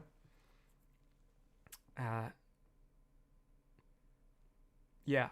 And I think about that stuff quite often. Like, there's... For example, like, you know, I make a video on Batman Arkham City or something, and it's like, well, what if I came up with a different idea for that video, right? I make a video on BioShock. What if the idea I came up with was different?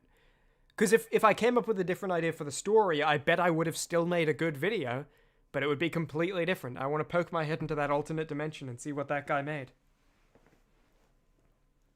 I missed a lot of chat messages while I was talking about that, so give me a moment to catch up. Michael J. Zero, you found this channel after, like... wait, sorry, is that the most recent chat message from before I... Yeah, it is. After, like, the 4th or 5th episode of Pokemon Abridged, it caught your attention. That's interesting. I was actually going to ask Michael J. Zero when you came, because I think...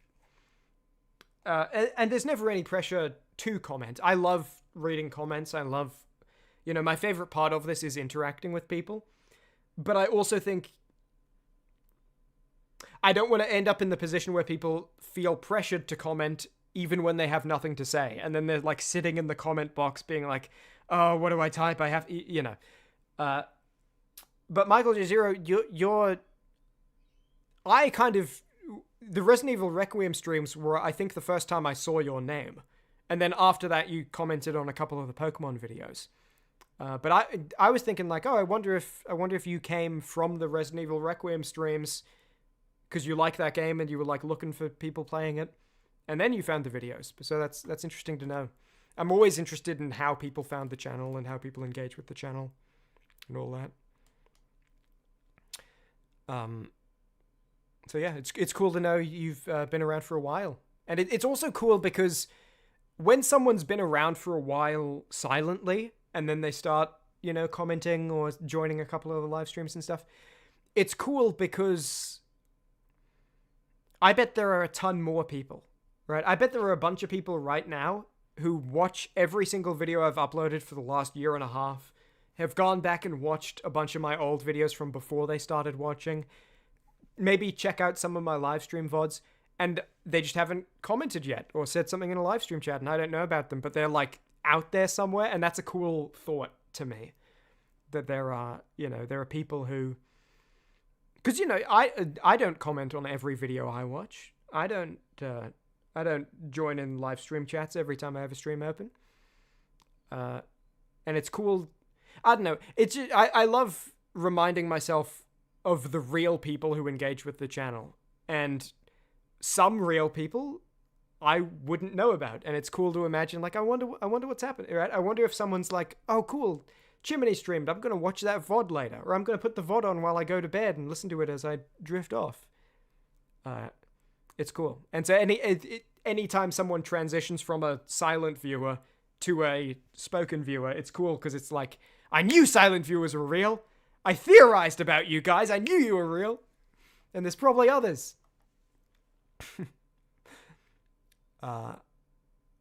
And Michael Jesu said, you get that I don't mind streams with no one, but you think it's special that people can create memories they can tie to the game or media.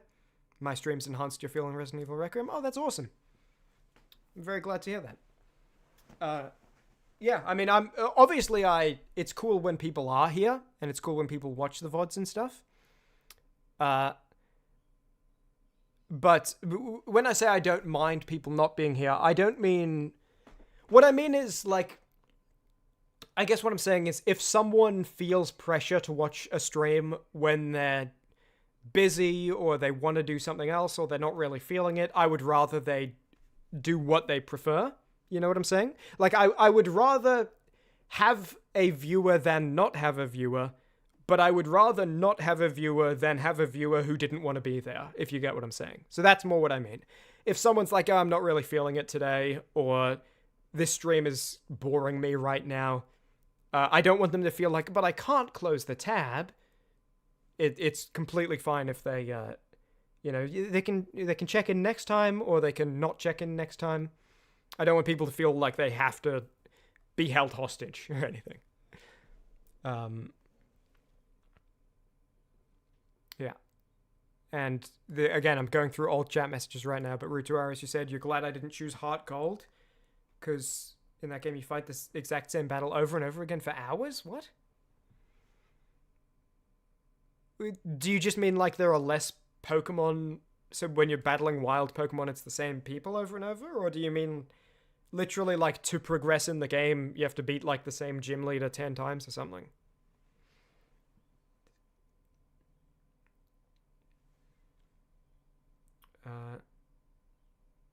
And Knight of Wands, you imagine I would have had fun with the Team Galactic Commanders? Oh, I see. I was thinking, are you recommending a game called Team Galactic Commanders? But you're saying, like, there's, instead of Team Plasma, it's Team Galactic in, whatever that is. What is that? Like, Diamond, Pearl? What is I don't know, but those Pokemon games.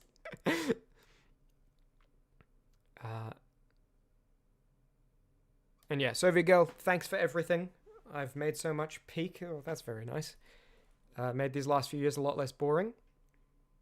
And you listen to the VODs mostly.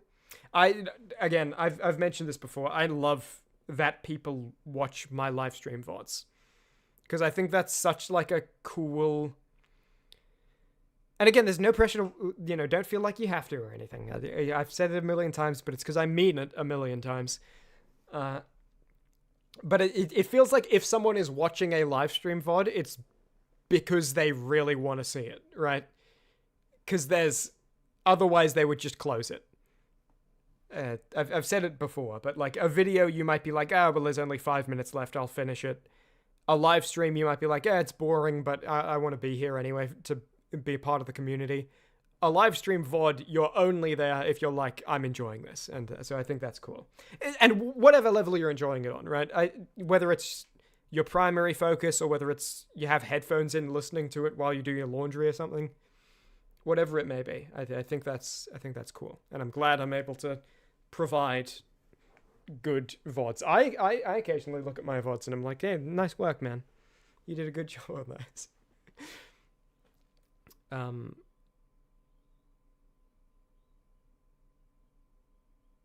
And yeah, Michael J. Zeri, when you joined the first Requiem stream, you initially planned on not talking, but the toy box question came.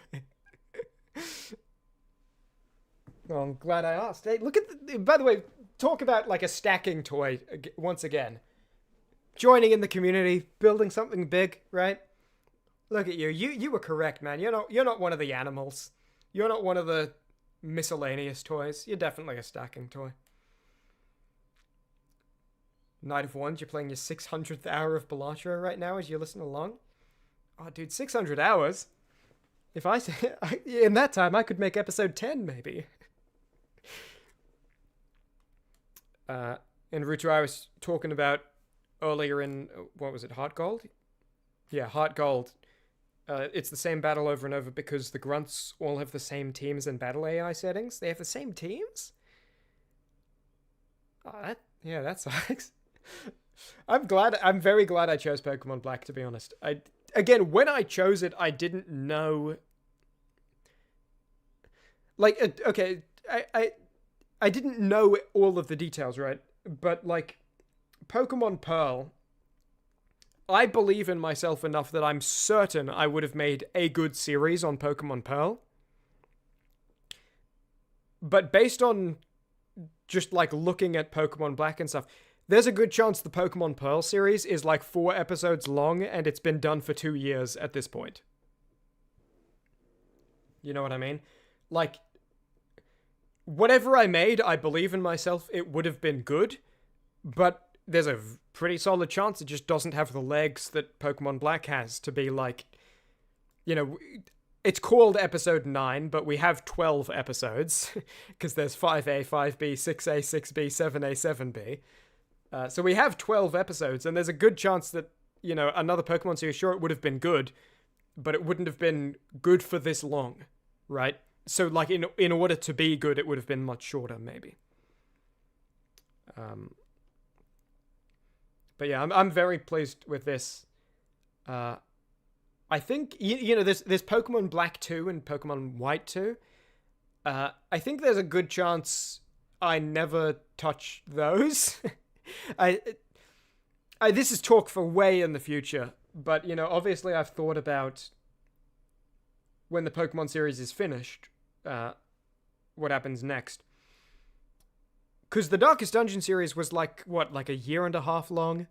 When I started the Pokemon series, I thought it'd be a similar amount, you know? I like the idea of having a series running on the channel at the same time as I do all these one-off videos.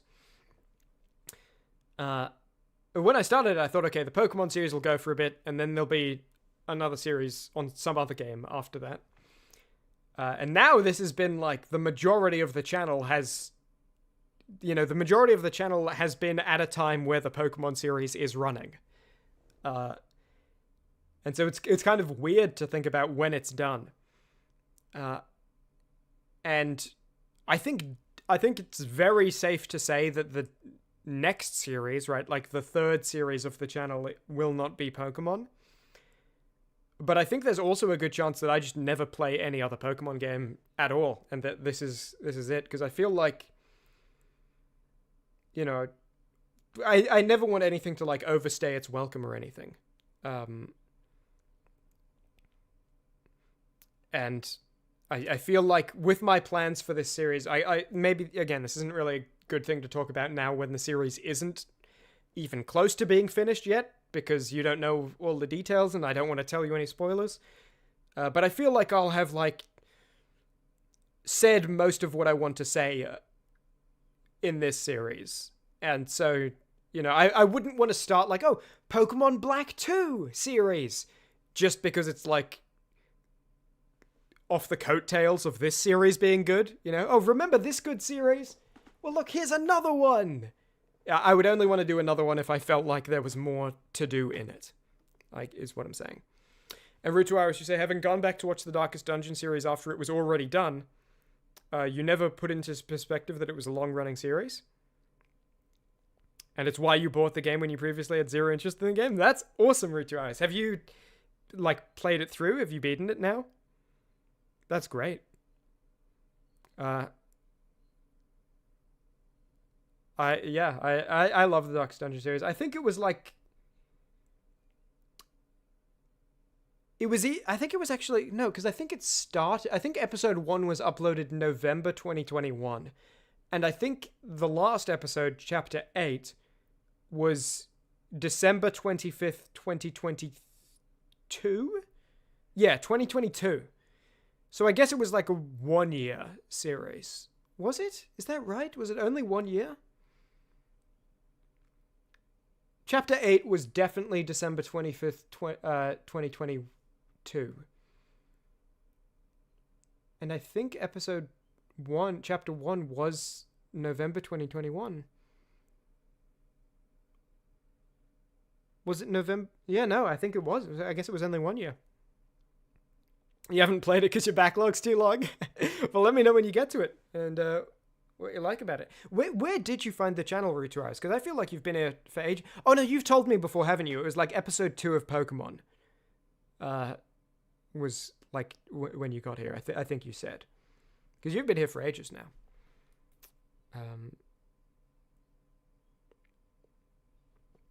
Night of Wands, you loved my Darkest Dungeon series because you always... Oh, live reactions! Confetti and surprise! Whoa! I can barely see that because that screen is covered by Verify It's You and darkened. But look at those live reactions! Night of Wands, you loved my Darkest Dungeon series because you always had a tendency to over-characterize the cast and really up-peered a bit in your mind. Yeah, so my series was very relatable. That's exactly how I played it all the time, you know? That's not something I invented for the series. That's every playthrough I've ever done, that's been happening in my mind. You know, I keep track of who goes on missions with who. I build teams based on, like, in my head, friendships, not just based off... And also off of synergy, but not just based off of synergy. And, like, raw utilitarianism of, like, oh, you're low stress, I'll put you here. It's like, no, he hasn't even met these guys. Why would he go out with these guys?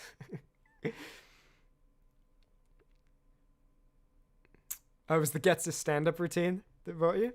Awesome. I wanna do more promo stuff like that. It's difficult sometimes because a lot of, like, you might notice. Oh, hey Jonathan, there's you with the confetti and the embarrassed faces. It's difficult sometimes. I made the little. You may have noticed I made a short to go with it, just because again I think it's useful to have like little promotion to help lead people to this series, right? I don't want to rely just on the algorithm recommending it. I want to kind of help funnel people and guide people. But a lot of the funniest parts of this episode are funny in the context of the series, and they wouldn't necessarily be as funny to like just the game subreddit or something.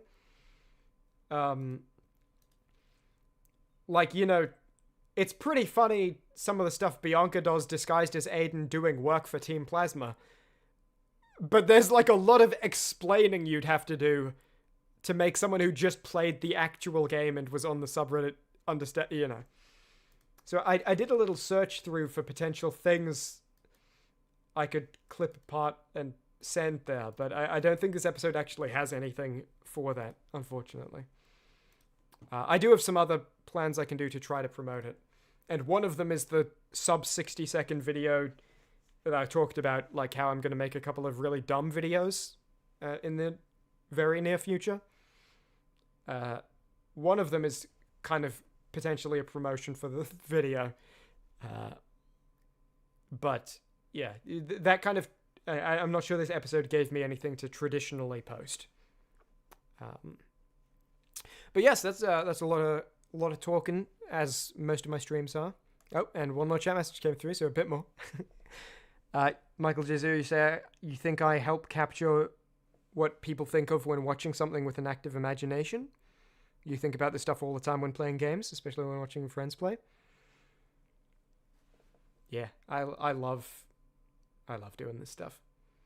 And my mind's just like always running. Again, 14 trains running in parallel. And I can jump from one to the other, to the other, to the other. And they keep running even when I'm on top of a different one at the moment. And it's very fun. It's very, I don't know, it's very fun selling tickets to get on the train. I don't know, the metaphor's falling apart a bit. So the last thing I wanted to do on this stream now is go through... Hold on. You might hear a window sound. You did. And now that and this. Give it a second to load. We are going to go through the previous episodes of the series, and I'm just going to come up with titles for them. I don't know how long this will take. There's a chance we get like 3 episodes in and then I just start doing it. We're not going to watch the videos, but we're just going to come up with titles because, as I mentioned in the New Year's stream, I think it's a real, like, audience killer to be like, here's Pokemon Black episode 8. Like, no one's clicking on episode 8 if they aren't already invested, if you get what I'm saying. And clearly, I mean, having a title like Pokemon Black with head trauma seems to be, you know, yielding dividends. So I need to come up with a title for all of these older videos in the series that isn't just a number. There used to be...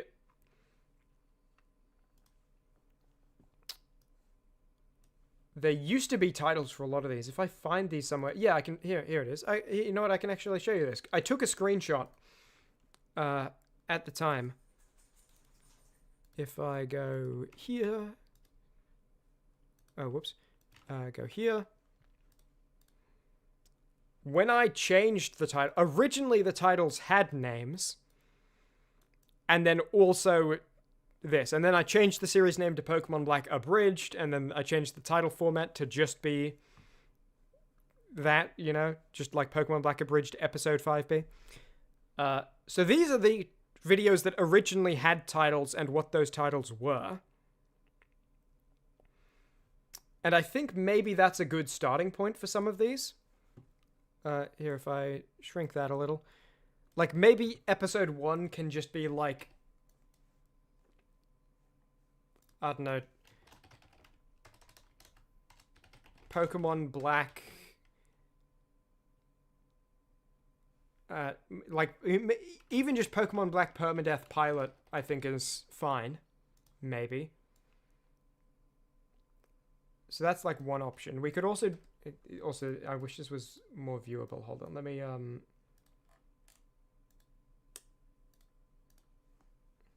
give me a sec. There we go. And also let me just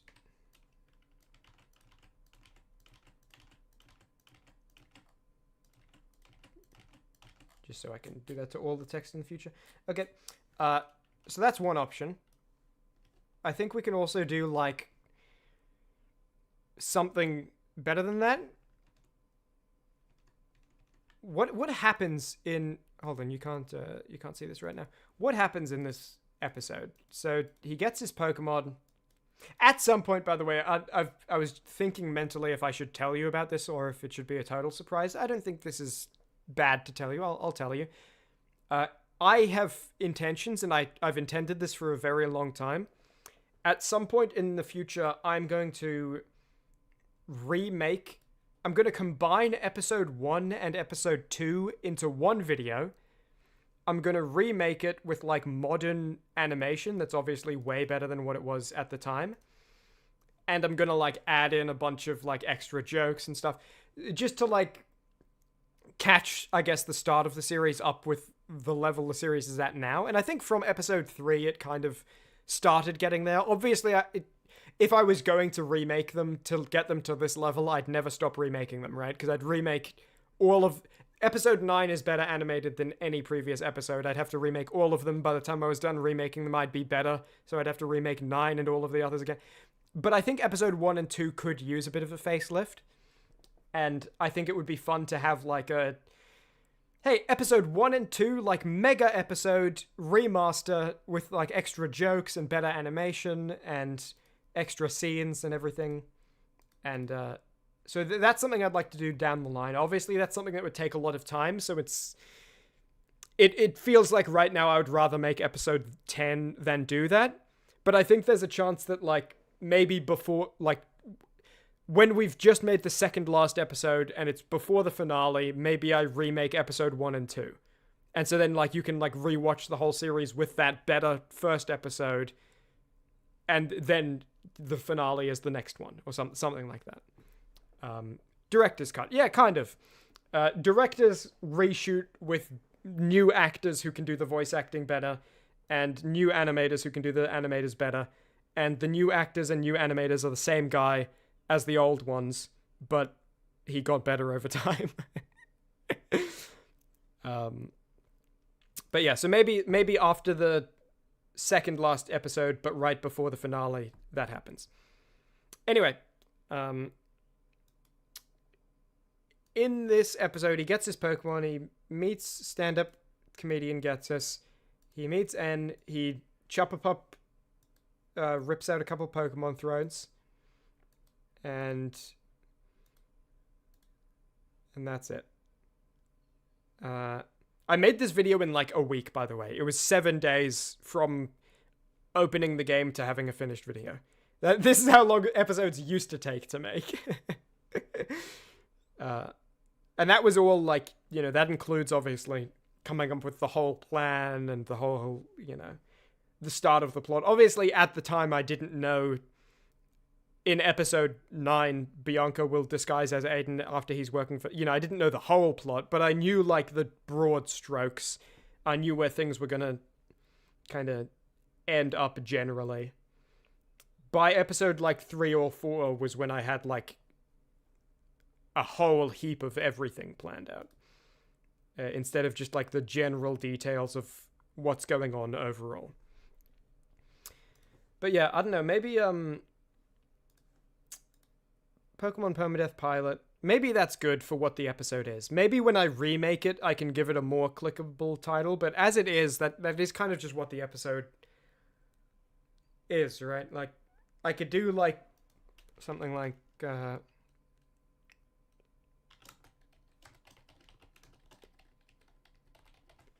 or something, but I don't know. Maybe it's fine to keep it as that, or to change it to that as it originally was. Actually, is it still that, or is it now Pokemon Black Abridged Episode 1? Did I change this title?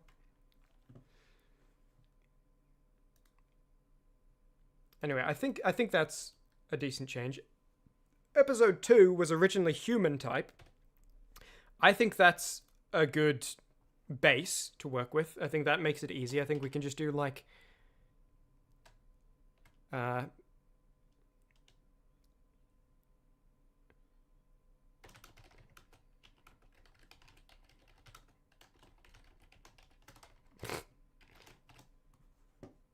something like that. Is there a human type Pokemon? Or I think the actual line is, are there any human type Pokemon? I don't know if that's as good for a title. Searching for a human type Pokemon. I don't know why it's so laggy in the typing.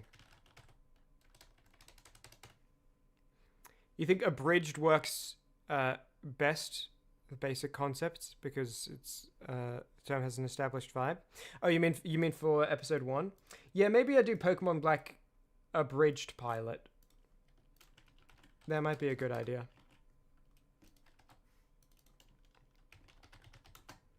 If it's not already that.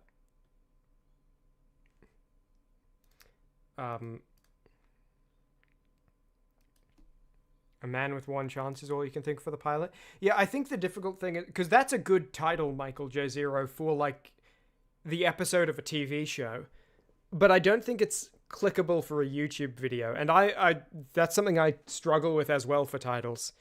You know, I want to title videos things like "Spare the Rod," or I don't want to do titles like "If Batman Arkham City was written by a moron." I want to do titles like "Batman Private Crime Fighter," Batman Isolated Crime Fighter, Batman Hunted Crime Fighter. But I think for this series, especially because of how much of a time investment it is, we really want to lean into like the clickability of like a person who knows nothing about what these videos are gets recommended it, and what that is. And you also keep in mind that all of these thumbnails have abridged in them, or at least most of them. Does the most recent one? I think one version of it does. Yeah. Because this one has... I don't know which one's going to end up as the thumbnail. Right now it's running both of these thumbnails. I don't know which one is going to end up there. That's not the Google text with the confirmation number. Interesting. Spare the Rod's hilarious. I love Spare the Rod. It's one of my favorite videos. I can't tell you about that. There's something cool. Anyway, I can't tell you about that. It's a spoiler. It's been waiting for a long time. It's been cooking for a long time. Pokemon Black with dying. I think.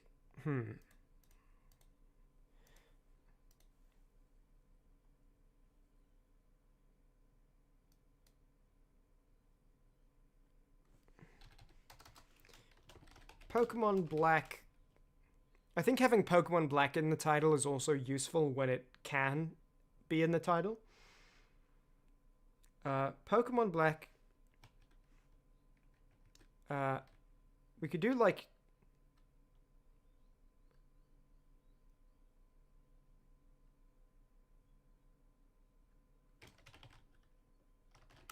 Permadeath in Pokemon Black. Maybe, you know what? Maybe just Pokemon Black abridged, no pilot. It's just, the title is just Pokemon Black abridged. I think I might like that. I think that's good for episode 1. Spare the spoiler, save the audience. Not a bad idea.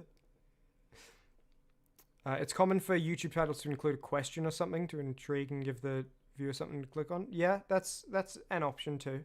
So that's like, is there a human type Pokemon?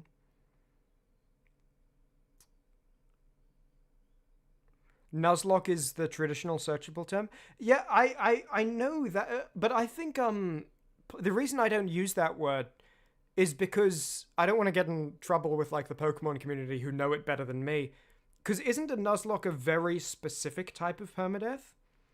Because I know what it is. In a Nuzlocke, aren't you supposed to? You can only catch one Pokemon in each area, and it can also only be the first Pokemon you run into. Whereas I can catch one of each kind of Pokemon, but you know, I could catch 10 Pokemon in one area as long as they're each a different type of Pokemon. So I don't want to call it a Nuzlocke, and then people are like, "What the hell? This isn't a Nuzlocke, liar." I don't want to lie if I can avoid it.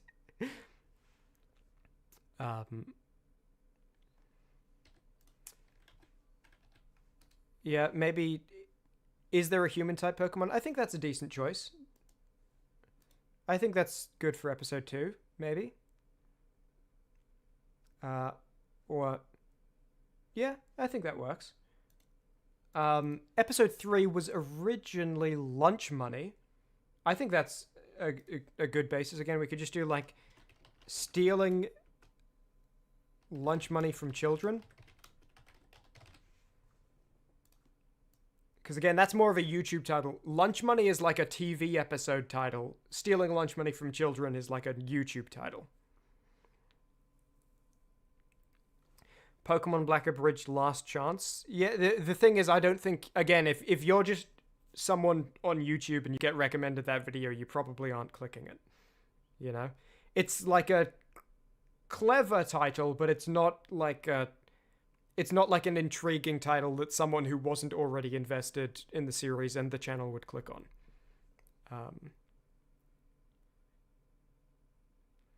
And Rutuaris, you say in reference to Nuzlocks, it's not very specific, but one key rule is that the encounter's always the first you run into in each area. Yeah, and I kind of catch any Pokemon I want, so long as I haven't already caught that one. So I don't want to be like lying about what the series is and being like, oh, it's a Nuzlocke, and people watch it, they're like, what the, isn't it a Nuzlocke, little bro? Episode 4 was originally My Hat is Causing Problems. That's a bad one, so we are going to have to completely switch that up. What happens in episode 4? By the thumbnail, I take it that's the title where we first run into the deck collector. Well, he runs into a deck collector in like episode 1 or 2, I think, but you know, runs into this deck collector. Oh, there's Dr. Berg and Lenora. So it's after the Lenora fight. We meet Dr. Berg. Do we go into Dr. Berg's city? Yes, we do, and we go into his gym. Okay, so we do the whole gym. We do the Team Plasma Sting. And we have he thinks that N is me. He knew him at a glance. He thinks he's Aiden Chance. I think maybe basing this on Dr. Berg would be better, and him being like insane organ harvesting.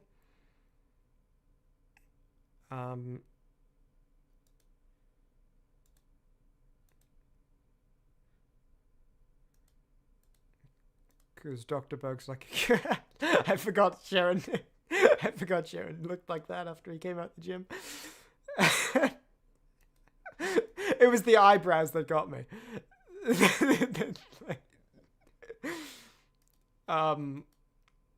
Yeah, so what? It's like, it's a crazy gym. It's covered in honey. I could do like, this gym is pissing me off. This Pokemon gym pisses me off.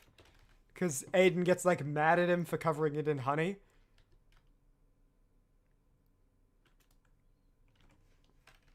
I think is better than...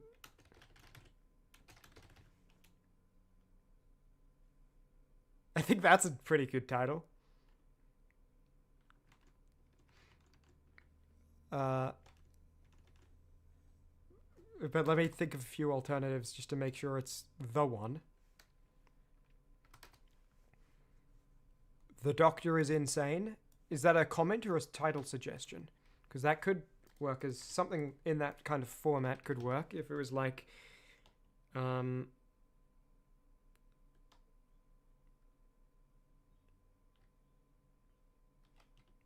Pokemon something to do with. Oh, sorry, you can't.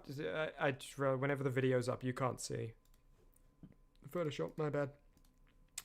What is the dialogue in the forest? It's like they're hunting for the Pokemon organ harvesters, and then there's like, oh, it's Team Plasma, and then there's the, oh no, Dr. Berg is like, oh no, that was me. I was doing that.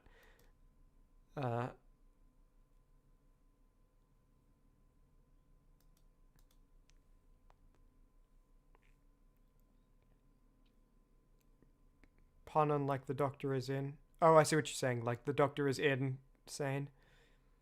Yeah, again, that's it.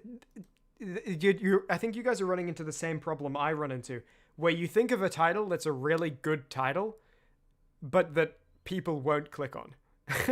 Because that's what I keep doing as well with these videos. Well, not with these videos. These ones I'm just like, I don't know, Pokemon Abridged episode 9. But with a lot of my videos, I do the same thing where it's like,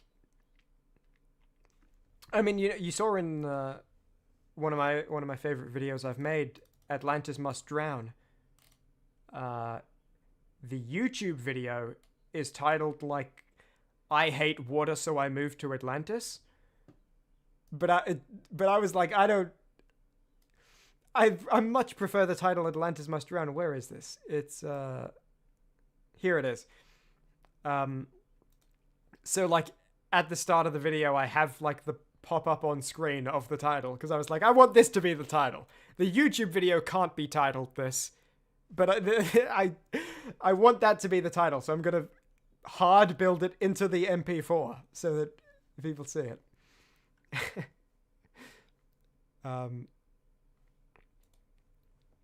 You do think any reference to expressly harvesting audience will capture a certain broad audience? Or maybe that was 10 years ago, but it's just one of those phrases, isn't it? What do you mean? Do you mean people will click on it because it's interesting? Or sorry, it's just you saying certain broad audience. It sounds like you're implying if there's like a group of people that are known for like clicking on organ harvesting videos, I don't know about that. Are you saying like it would attract the wrong kind of viewer?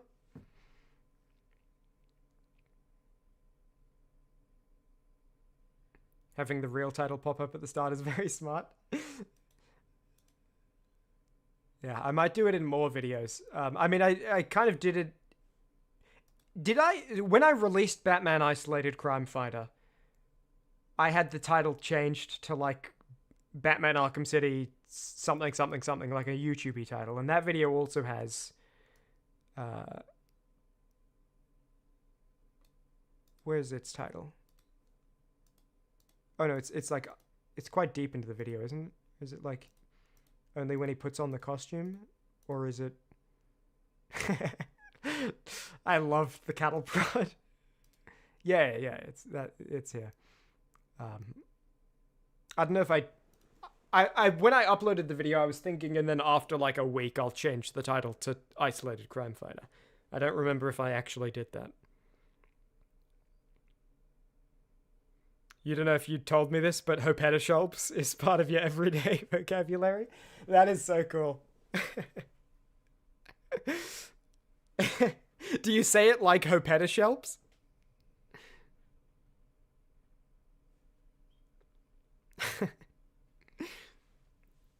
Or do you say it like, hope this helps really quickly?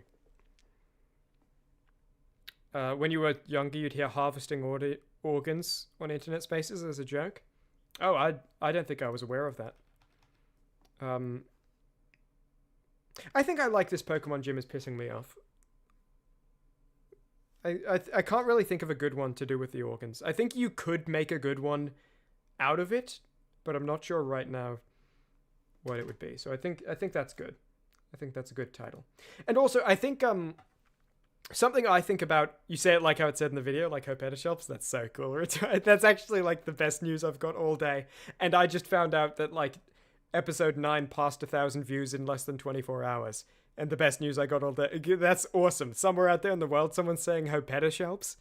That's great. Big old gorilla arms, still a part of your vocabulary, Soviet girl. That's great. I remember when you mentioned that in the Dishonored 2 streams, and it was very funny because, like, again, most of the time I have written more Pokemon scenes than you have seen in published videos by quite a lot. Like, if I've just uploaded episode 9, which I have, I've got interactions. Well, I've got interactions written that'll be in the finale, but then, like, just because I have things planned out, including how those exact dialogue exchanges will go. But also in, like, the immediate future, I have scenes that are in probably, like, episode 10 and 11 fully written out. And when you mentioned the big old gorilla arms in that stream, I was like, oh, the next, like, episode's a long way away, but she brings it up again when her Pokemon evolves again, or something. Or no, it was when Lucy evolves. I don't remember exactly, but I was like, that's funny that I know that's going to come up again very soon.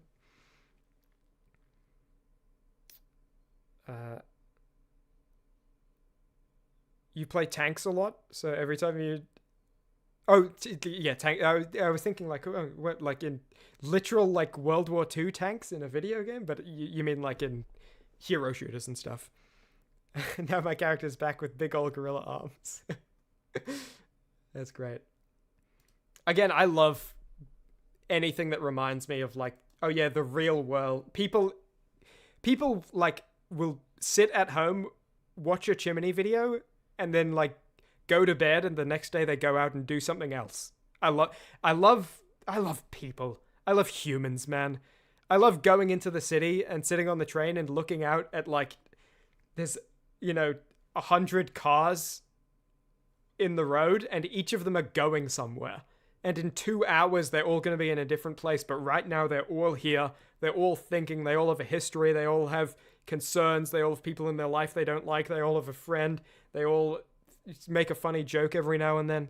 They're all going somewhere, and right now they're all in the same place. 2 hours from now, they won't even know that they were next to this other person right behind them in the car behind them who went somewhere else across the whole city. And it's really cool being like, and some of those people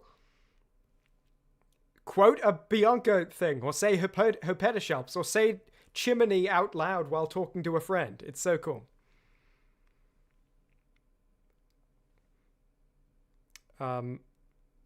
And yeah, I remember after I made the Spider-Man in chat video that did very, very well. When I watched the second Spider-Verse movie in theaters, I was sitting there, I was like, I wonder, there is like a non-zero chance that someone in this theater right now watched my Spider-Man in chat video a week ago. Because I think I released it like 3 or 4 weeks before that movie came out. It really went far.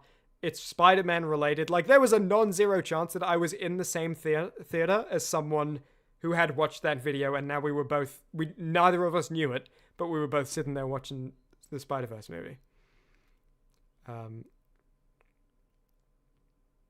Yeah, anyway. So this one was originally infiltrating a charity. I think that's a good base. I think we should change it to be more clickable than that. But I think something along those lines is good. This is 5A.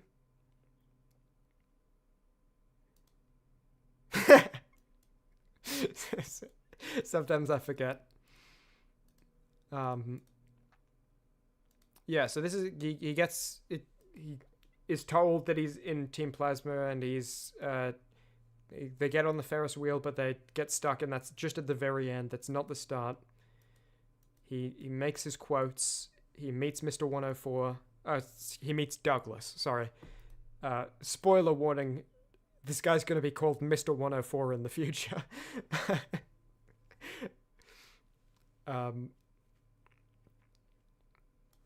You need to draw a new Chimmaney head with the shot of the backside of the head too this time.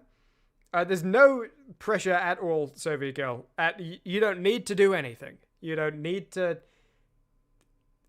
I love the art that you made that is currently the profile picture. It's the first piece of fan art I ever received. It's gorgeous. I love it. There's no pressure to like update it or make any changes. I think it's phenomenal. I think it's fantastic. I think it's awesome. thank you very, very much for it. It was very unexpected, as I've mentioned before, but it's still like one of the most extremely cool things that's come out of this.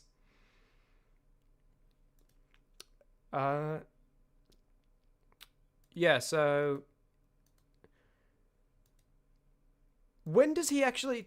He only gets told he's in Team Plasma, like, right when he goes to here, right? Like, it's near the end of the episode. Also, by the way, listen to how different the voices are than what they're like now. You added a lot to that. I'm just N. Justin. No. So what's N short for then? So what's N short for then? Is how it would be today. Here it was like, so what's N short for then? Instead of like this, it was like this. Nothing. No, shut up. Also, I'm using the same microphone. I don't know why it's so much... Name is not More, nothing. like, My name echoey is here. I don't know. N.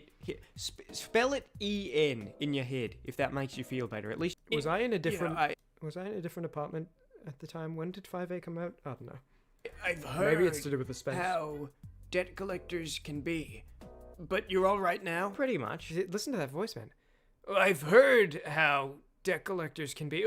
But you're all right now? I mean, much I had better. to pay for my own medical. Hey, want to get it on the Ferris wheel together? I've actually got some good news for you, too. Yeah, he Sure. only gets told he's in Team Plasma, And they- like, right at the end. I mean, But I think that's still fine as a title.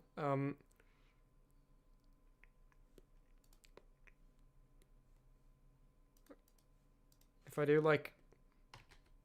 Who let bro into the charity? I don't think that's a good title. But, I don't know, as a V1, that's something.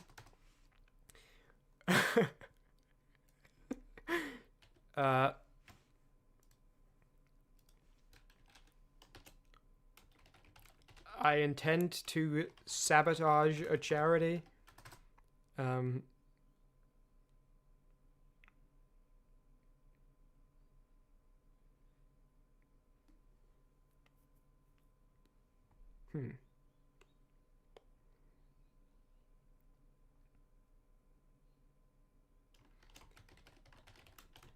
Infiltrating a charity under nefarious purposes. I don't know. I infiltrated a charity sounds to me too much like a Mr. Beast video.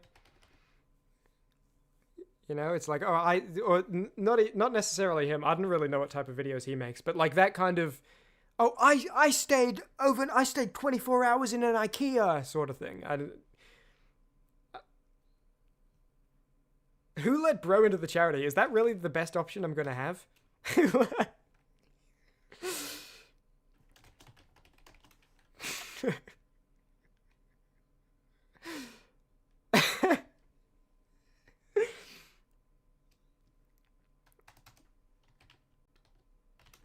What's N short for? Oh, Michael J. Zero. I thought you were just quoting the video when you sent that. But and then I was thinking, oh, actually, that would make a good title. But you were recommending that as a title, weren't you? That's a pretty good title, actually, or something in that format. Like I'll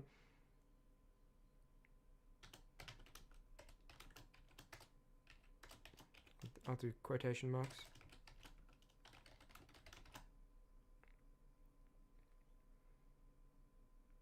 You think infiltrating a charity is better than the YouTube title? You mean like just using the old original title of just infiltrating a charity? Yeah, maybe that's not bad. I think the other thing to consider, I started to say this earlier, but I didn't finish my thought. I think it's really easy, and this is just, I'm just sharing this to let you into my head a bit, and also maybe it's useful advice for you guys. I think it's really easy to overthink this kind of stuff and get too stuck. I think it's important to make a good title, but like, I think it would be a mistake to get stuck and be like, oh, I'm rejecting this title because someone might not click on it, right? Because the thing is, you are never ever going to end up with a title that everyone will click on. if you want to make the first minute of your video really engaging to hook people, you will never make a first minute of a video that nobody closes within the first minute. And that shouldn't be your goal. Your goal should be make something that anyone who would stay around does, and anyone who would click does. Some people just won't, and being like, well, I can't do this because this person would click off. It's like, yeah, well, if they're going to click off anyway, that's fine. So I think it's more important to focus on, like, getting the people who would actually be here rather than being like, oh, well, we can't do this title because this person who would never click on anything wouldn't click on this title either. Having some amount of loss is always going to be there. You just want it to be the people who might stick around have a good reason to. And the same is true of, like, if you're writing, like, an email to someone to try convince them of something, or if you want to, like, I don't know, ask someone on a date or something. You don't need to... It's a mistake to try to make it something that will have a 100% success rate, because that's impossible, and then you'll never do anything. You should be, like... Say you're asking someone on a date or something, it should be like, if this person would say yes, they would say yes to this. And if they, maybe there's a good, there's a chance they say no, but then they would probably say no anyway. So it doesn't matter I'm at like 92% of the best possible hypothetical way of asking, because that last 8% will not make a difference. If someone says no at 92%, they're going to say no at 100. Anyway. Joe Brad Bernie, you say you don't join live streams often. I make good content, but when you started my series, you were completely out of your depth from what you were actually expecting. Glad you came to watch, though. I'm glad you came to watch too, and thanks for checking in, even if live streams aren't normally your thing. I'm glad to have you. Can titles only be A/B tested for a limited time? They can, and then it automatically selects the one that does better. So I could actually A/B test some of these titles. That's a good point. I think when it's a video that has been out for a long time, though, the A/B test might, like, never finish, because... I guess that's the other reason to not worry too much about, like, oh, but this is only 92% efficient. We need to reach 100. Is because it's like, well... Most of the people clicking on this video will be doing so because they just came from finishing this video. There aren't going to be many people today clicking on this video as their introduction to the series.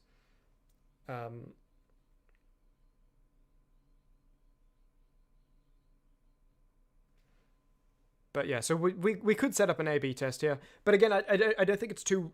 I don't think it's important to stress too much over this. I think coming up with something that's pretty good is all we need to do. And I'd rather come up with, like, a static, solid title than A/B test if I can avoid it. Perfect's the opposite of good and all. Perfect is the opposite of finished, is more what I would say. If you're trying to make something perfect, you'll never make something. Well, that said, I think you should try to make some, again, getting a little soapboxy here, but my advice and the way I do a lot of my thinking and a lot of my work on these videos is I try to make something perfect, and then I acknowledge that it won't be, right? So, like, I aim to make a perfect thing, and then when it's not perfect, I'm not like, well, I can't release it till it is. I'm like, yeah, but it's, pretty damn close, and that last bit won't make any difference, right? I'm going to add a lot of detail, I'm going to add a lot of care, but I'm not going to, like, pause releasing anything until it's flawless, because it'll never be flawless. But I think it is useful to aim for perfection so that what you make is good. I think the only way to make something good is to try to make it perfect. And I think the only way to make something is to accept that it will not be perfect. So it's a little tricky sometimes, but... Michael Josier, you thought about what's N short for as a title because N's on the picture, since it says abridged. That's a good point, yeah. That's a good point. What's N? I think what's N short for? I think that's a good suggestion. I think that's maybe my pick. And I think him being on the thumbnail is a good add onto that. And maybe, what was this next one? It was Faring Well. And that's just because it takes place in a fair. That's what I'm talking about as well with, like, Faring Well is a good TV episode title. But it's not a good YouTube title. No one's clicking on a video Faring Well. But if, like, the next episode of Better Call Saul is called Faring Well because they go to a fair, that's a good title for that. So maybe this one could be Infiltrating a Charity. Because I think Infiltrating a Charity is a good title, but we could maybe save it for one of the future videos. He doesn't really do Team Plasma work in this episode, though, does he? 5B, it's right after he's gotten hired. Nicholas? No. But he only gets his costume later. Well, he gets given the costume here, but he gives it to Bianca to get the microphone sewn into it. So maybe... Is episode 6A when he actually puts on the uniform? No, it's 6B. Yeah, it's 6B. I worked on them at the same time, but... yeah. But he doesn't do charity work here. Anyway, I think we can save Infiltrating a Charity for later. 5B... What happens in this episode? He tells Bianca that he joined Team Plasma. He beats the gym leader. Sharon gets the badge afterwards. I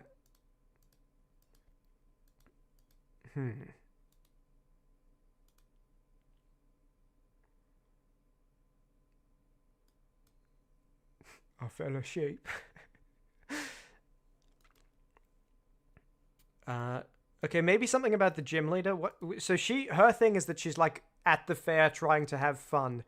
And it's like, okay, I guess I'll clock in for my job. So what if it was like, stop having fun and Pokemon battle me?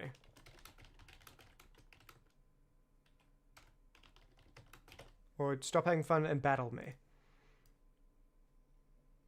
I think that's a good YouTube-y title. And it works for, like, what she's actually doing in the episode, where she's just like, I mean, it was my day off, I was having it at the fair, but sure, okay, yeah, I'll do my job. And then this should probably be about debt and the debt collector. I mean, Clay isn't he's just in charge of the debt collectors. He's a mob boss. So maybe something about a mob boss?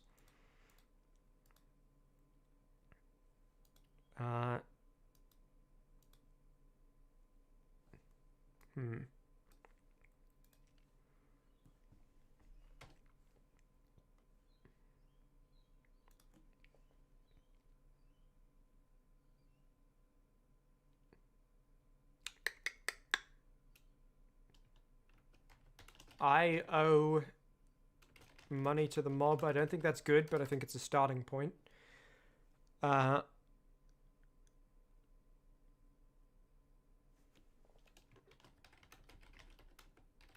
Give me money or it's your kneecaps. Give me the money or it's your kneecaps.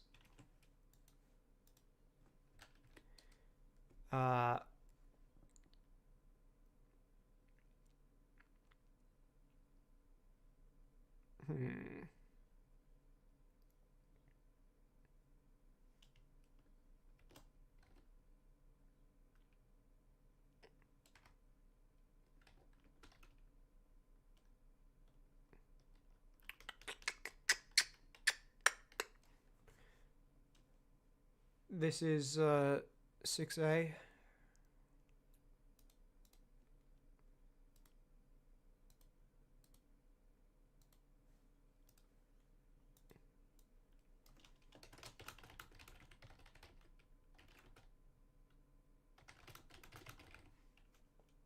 Maybe that? I mean, I think that works. Again, it doesn't need to be flawless. It just needs to be... Yeah. Again, if someone isn't clicking it at 92%, they're probably not clicking it at 100. All that matters is being good enough for the people who might. Not worrying about the people who won't regardless.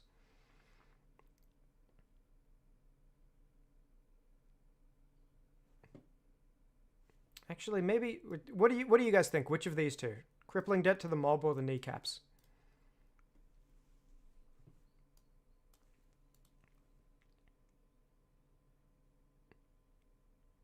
Dirty Money, since he's the ground type leader, and yeah, I think that is another TV show esque. Like it's there's good titles and then there's clickable titles, and I think it's the difference between you're watching this show already, so I can name it whatever, and I'm trying to convince you to watch this show out of nowhere.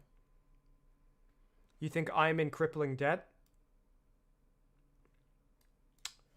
Yeah, I considered that when I was writing this. I don't know. I think... You think kneecaps is punchier, Joe Brad?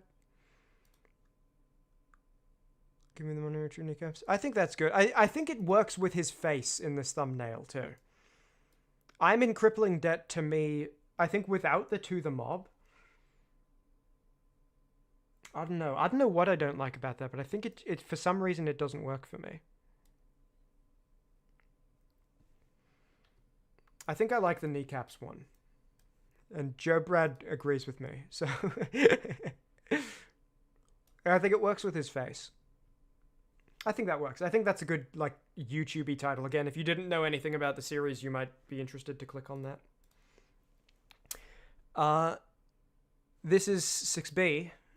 And so this is when he gets the uniform and he gets out of his debt with Clay. And he reads the notes off his hand. And...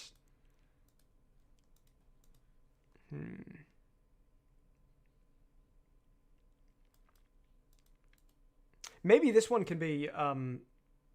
So this one was Give Me the Money or It's Your Kneecaps. This one starts with him still, like, confronting Clay, the mob boss. So it could still be in that theme. It doesn't have to be completely different.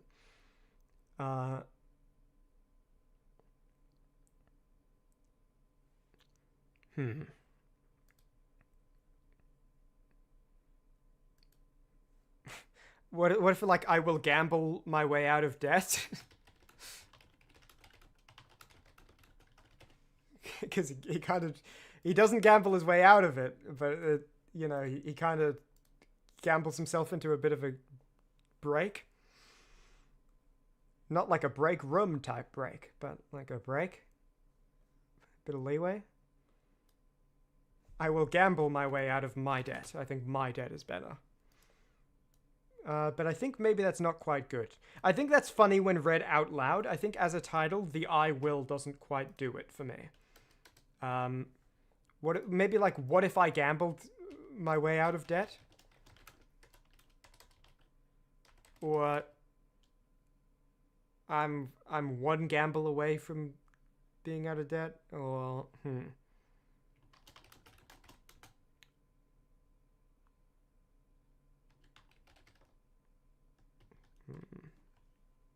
Should it be shortened to gambling my way out of debt? Oh, that's not bad, Night of Wands. Yeah, gambling my way out of my debt. I think my debt... do I prefer my debt?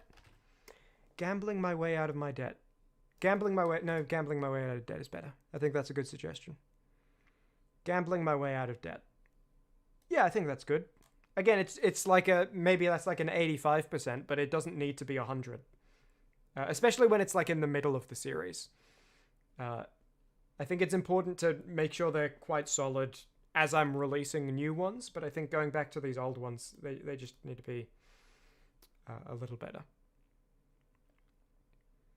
Case in point, as to you not being in live streams ever, you didn't even realize you were using that Joe Brad, etc., rather than your YouTube name.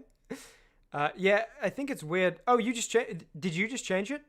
Now it's Arufao or Arufao. Arufao, probably, because the O is capitalized. Yeah, hello, Arufao.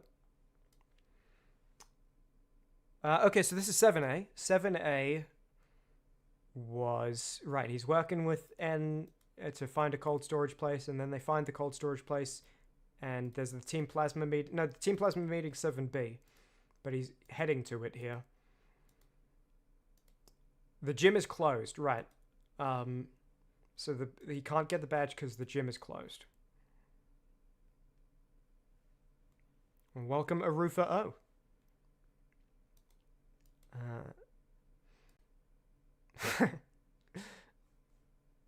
Man, the guy who makes his videos is pretty good. I like him. He's got the same sense of humor as me.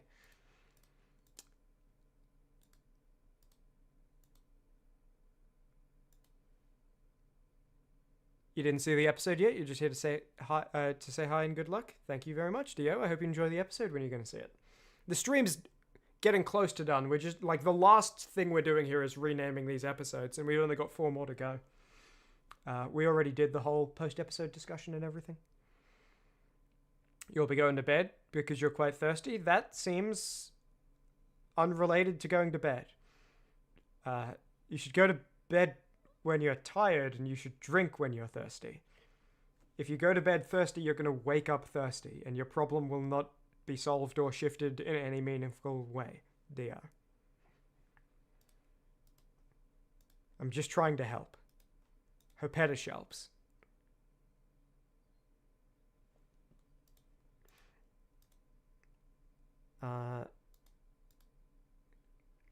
Yeah, so the gym is closed. Maybe something about the gym being closed?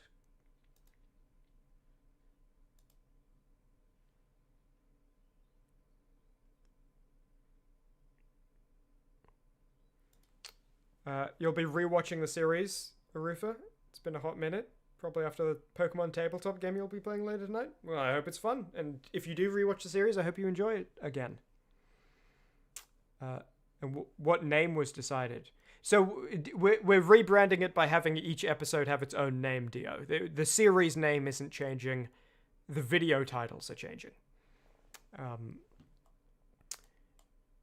They expect kids to challenge this gym. I think having it be related to the gym is good. But he doesn't actually...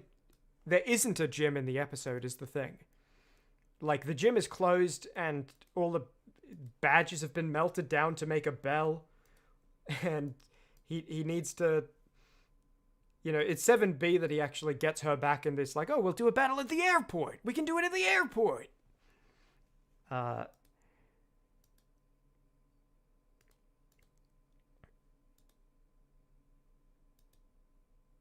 So, something about the gym being closed. It doesn't exist. What's the thumbnail look like? About,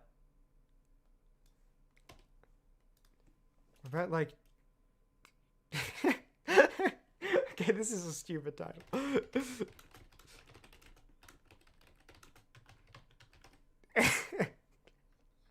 Like, that's a really dumb title. But... that kind of works.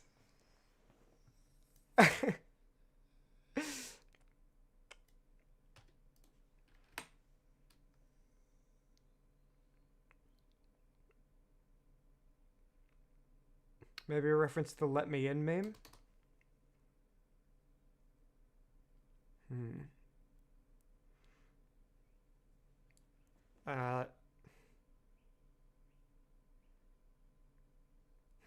This is a difficult one. What if I could just stick with that, but I don't know.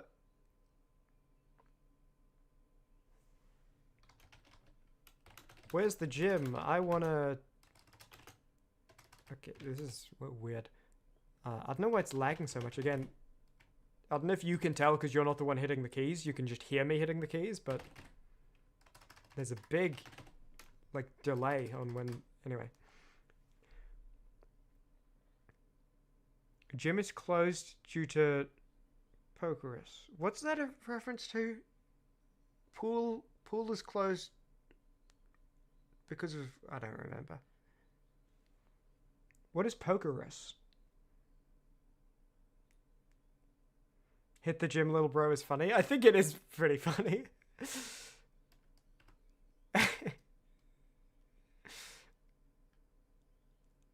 I might just do that. Whatever, right? Who cares? Who cares what the title of Pokemon Black 7A is? I think I kind of like that.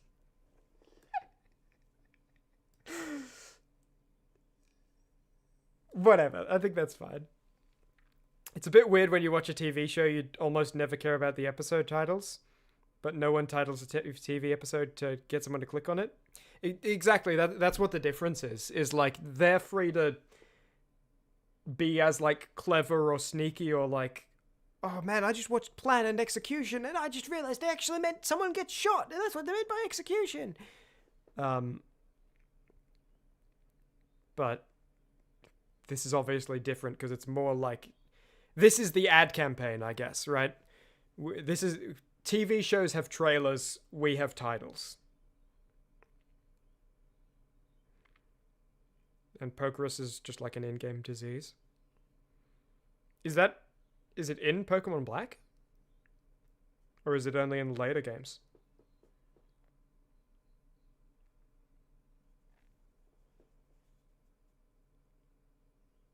And it makes your stats grow faster. That sounds way better than a disease or a virus. It sounds...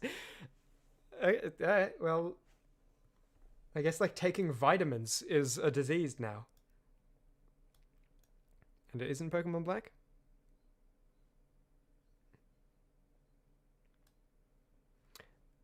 Yeah, I don't know. I think this is... I feel like I just need to tweak this slightly. There's something either missing or... I'm considering, like, should it just be hit the gym, little bro, and we get rid of that? But I don't think that's enough.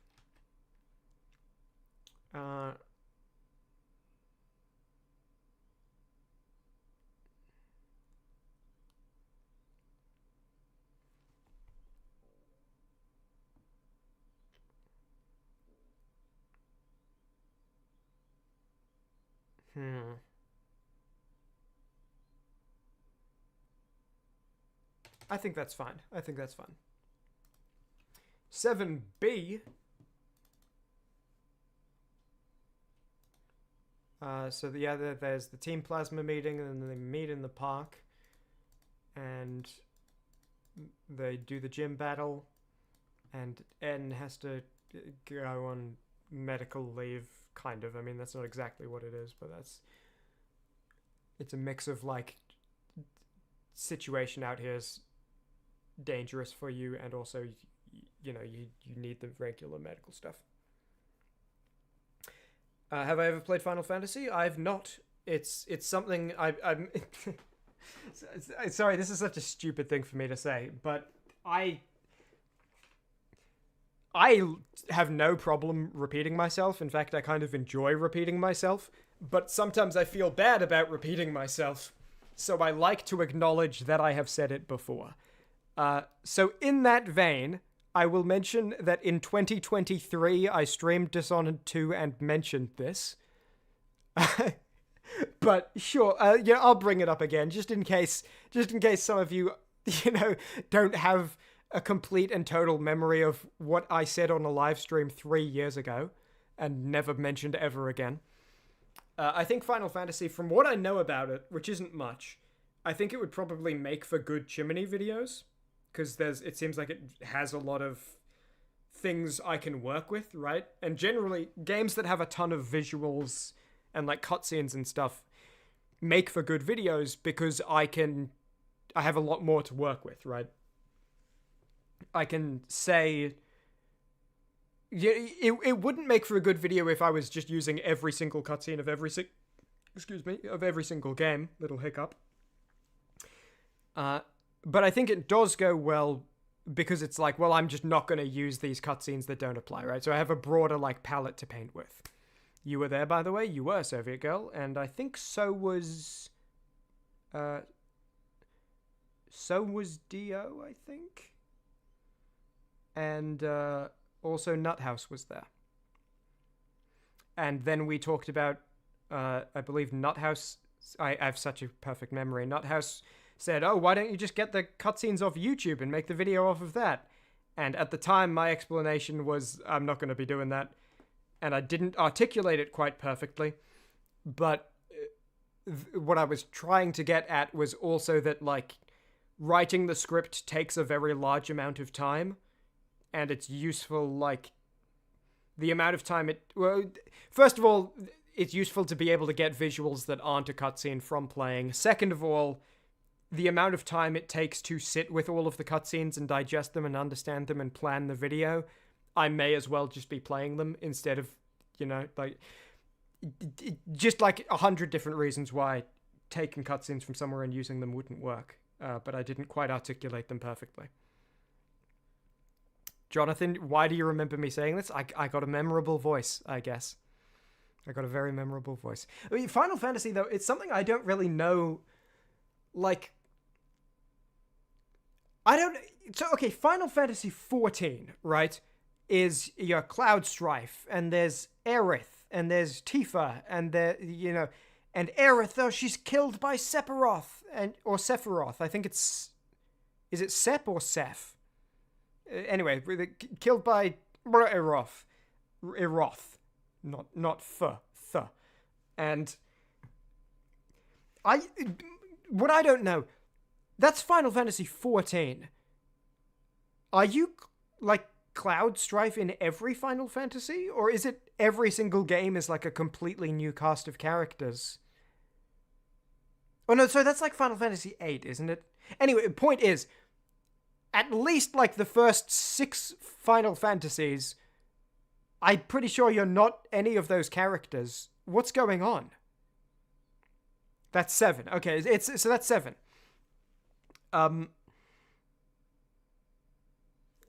But, like, are you Cloud Strife in Final Fantasy 2? Are you Cloud Strife in 4, 5, 6?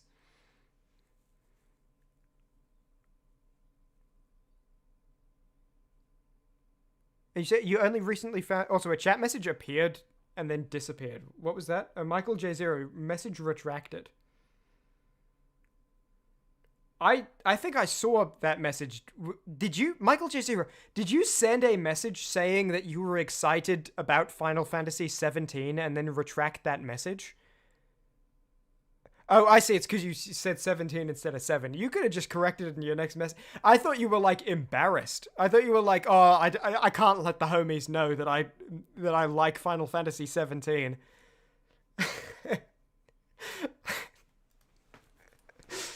No, okay. So with each new game, it's its own new story?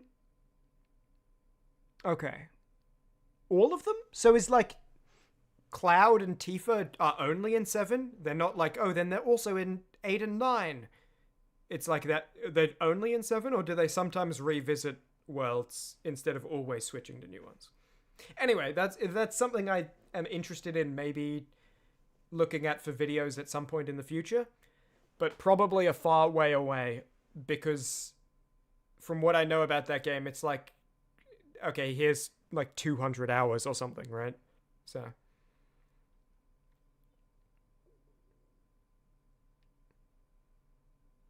And then Final Fantasy 13 is a trilogy, and so they take place in the same world.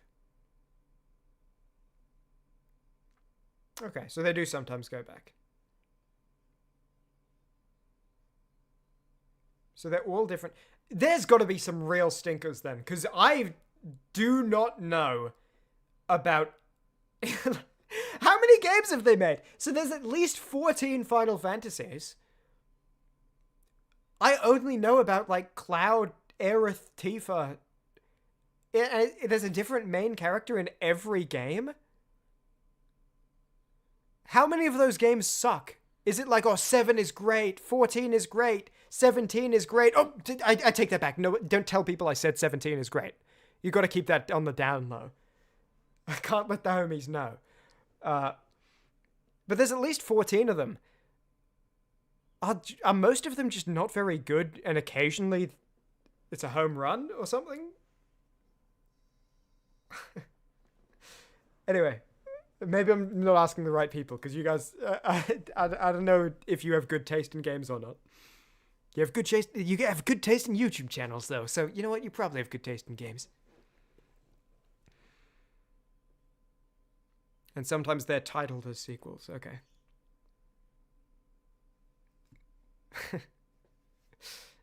And best Final Fantasy is the one you played when you were 12 years old. Fair enough. I was thinking the other day, actually, it kind of hit me. Someone was saying, like, they were gonna play Halo 2, and then someone else was like, oh, don't play Halo 2, it's the worst of the trilogy. And I was thinking about it, and I was like, oh, I don't know if I agree with that, because Halo 3, the story in Halo 3 is just so poorly done, and I personally think the gameplay is like, yeah, it's fine. And like, Halo 2 wasn't really finished, so its ending story isn't that good, and I think there are some problems with its gameplay, and the difficulty stacked too high. And Halo Combat Evolved, the first game, it wasn't finished, so there are a lot of like repeat levels, and there's some quite slow segments, and I was thinking about it, I was like, damn, I love Halo. I grew up playing Halo. I love the Halo games. Are all of them bad? Like, is there a good Halo game? And I don't know if that's my, like, ending conclusion, that they're not all good. But I did have, like, a moment where it hit me where I was like, man, I love Halo. Are they all not good? Like, because I was thinking, oh, which is the worst of the original trilogy? Halo 1, 2, 3. And I was like, they all suck. But I like them. But they're all bad.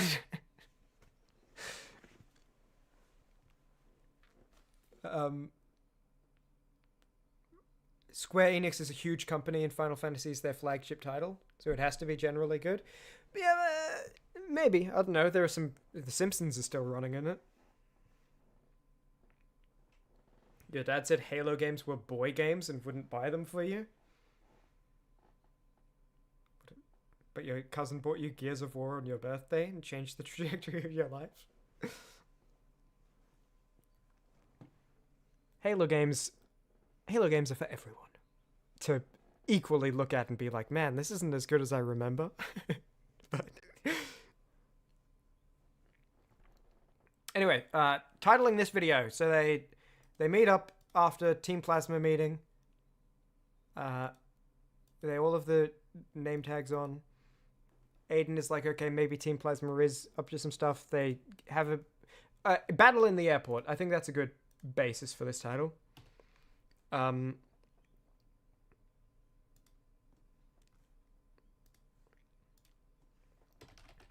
Let's fight in an airport. That's not good, but it's just to get something written down. You low-key kind of like Combat Evolved the most. I think Combat Evolved was actually, as I was going through it, I was like, that might be my favorite of the first 3 games.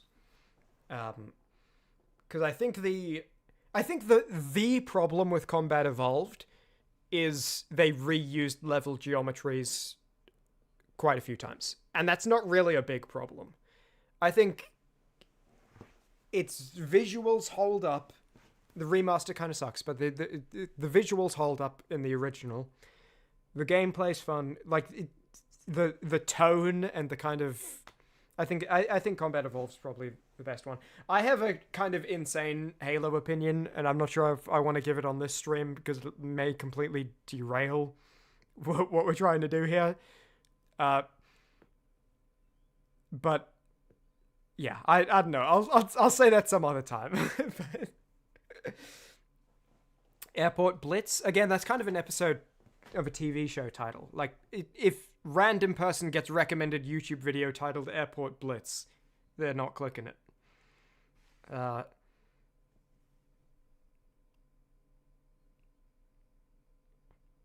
Hot take, but Skyrim is the ultimate. I played this game when I was 12 and have exalted it as the best game ever, but it isn't as good as I remember, in all honesty. As someone who didn't grow up playing Skyrim, I think it looks like one of the most boring games ever, and I think I would hate playing it. I played when I was like, I don't know, like 15 or 16 or something. I played some Elder Scrolls Online with some friends, and it was a slog, man. It was really hard to get through. I don't know, it's just like, maybe it's just not for me, but I don't know, it felt like... And maybe I'm just not the audience for it anyway, because I think medieval fantasy in general is something I'm not very interested in, you know? Like Warhammer Fantasy is, I think, I have no interest in. I have negative interest in. And I'm like, oh, 40k is pretty cool. Skyrim and you know, the Elder Scrolls I have no interest in, but I'm like, oh, Fallout's fun, and I like learning about it. So I think maybe it's just maybe I'm not the right pick anyway, because medieval fantasy settings just don't interest me personally. But the gameplay was also not very good in Elder Scrolls Online.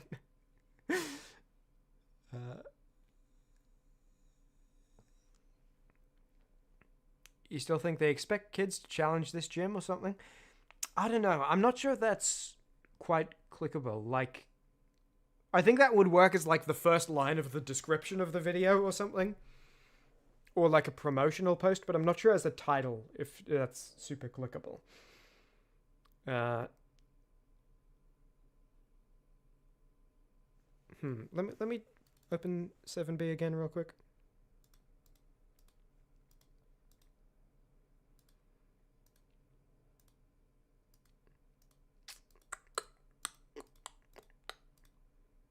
So there's the meeting. They talk about Getsis' project. And we need to do more fundraising. They meet in the park. Talk about stuff. They mention the special Pokeball in the meeting too. Call TSA. They're fighting in the airport. I think that's a decent base. So maybe something like whoops, my Windows sound, not yours.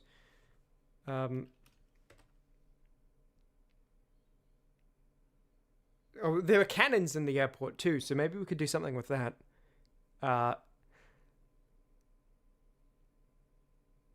Like, this is a bad title, but something like that, just as a base to get something down to kind of work off of. I brought cannons into the airport.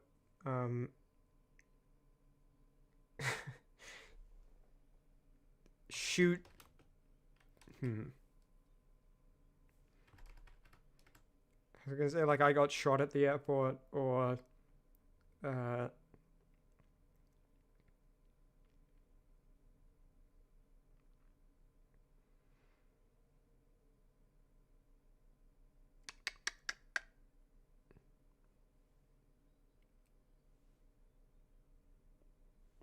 that's weird. Arufa, your message something with O. Oh, there it is. Okay, it came through on my like Firefox tab, but then it wasn't coming through on my Streamlabs, and I was thinking, oh, I wonder. That's annoying because I've only been looking at Streamlabs. Have like some of the messages not been coming through all stream, but then it came through just very delayed. So hopefully I haven't been missing messages all stream.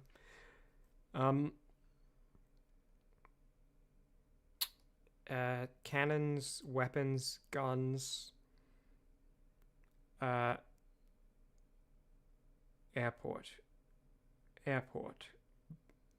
Lucy evolves in the airport, right?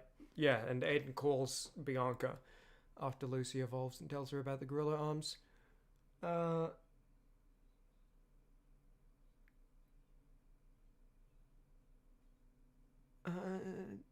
Don't let this guy in an airport.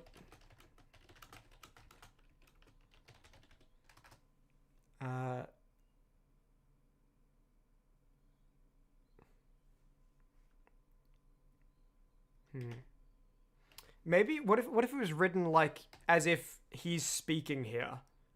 Like imagine this is like in your desk or something, and he's kind of like poking over the desk, being like, "Oh, hey, can I something, you know?"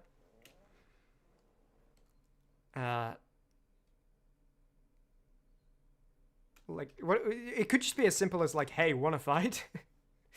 I kind of like that. What do you guys think? I kind of like just, "Hey, want to fight" with this thumbnail. I got put on the no-fly list. That's good. That's good too. I kind of like "Hey, want to fight" though.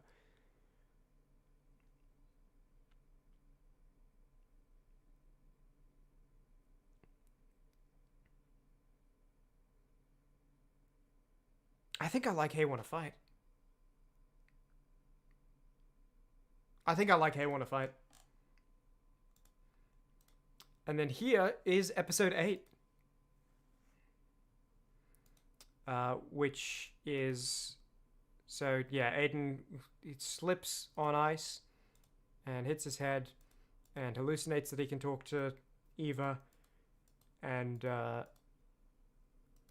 Fred Clock dies to one of these ace trainers, the female one earlier, and meets with Boozle, delivers the letter from Bam, and yeah, I think something to do with hallucinations, or well, N in the hospital mask is in the thumbnail. Obviously, I could remake the thumbnail to be anything, but I like keeping these thumbnails, I think. So maybe something like about being hospitalized or being hurt, because then it also ties into Aiden hitting his head, but it works with the thumbnail.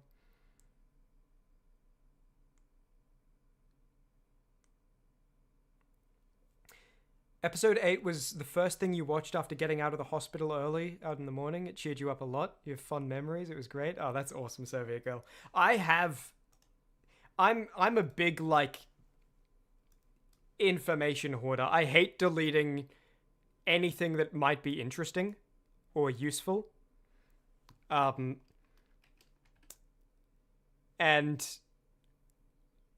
like, you know, that's part of why I keep all of this old stuff, right?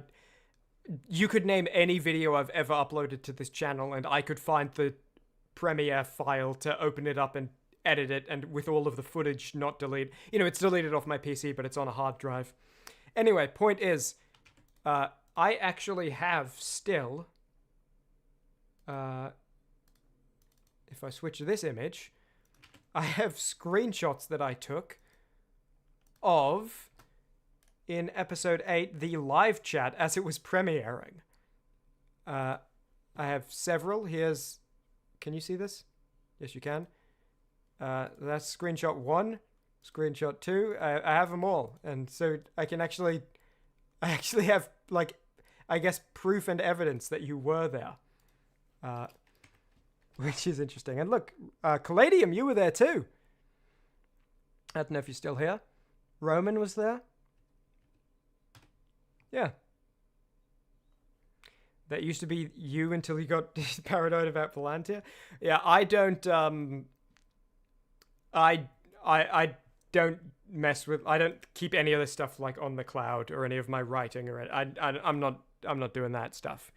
But just like on personal self-stored things, I like to keep all of this so that it's accessible. But yeah, that's kind of cool to know as well that that's like, that premiere is a specific memory for you. It's not just like a screenshot for me to preserve the chat, which I didn't do for episode 9 because I was like, now I know how premiere chats work, that they get preserved by YouTube anyway, so that's but it's not just something I was preserving, it's that like on that day you can also think back. I don't know, that kind of stuff's just cool to me. I like it. But yeah, so this episode, he slips, he hits his head, he gets hurt. N is also in the hospital in the thumbnail and on the call later. And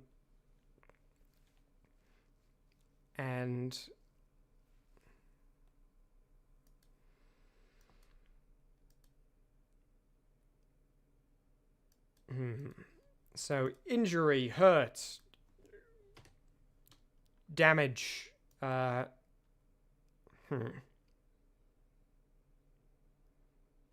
pain, fear, disaster, terror, dread. I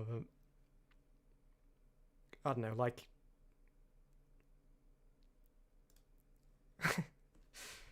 or it could be kind of funny where it's like, what's the thing that Goku goes in? I haven't watched Dragon Ball. It's like the hyperbolic time chamber, is it? And he goes in there to heal, is that correct? Or does he go in there to get stronger when he's like already healthy? Because, you know, anyway, we could do something funny with this thumbnail where it's like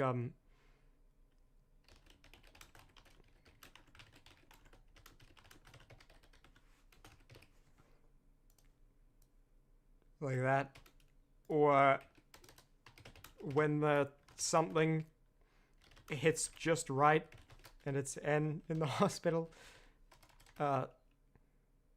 when the sharp rock it's just right. That's where he goes to train? Okay.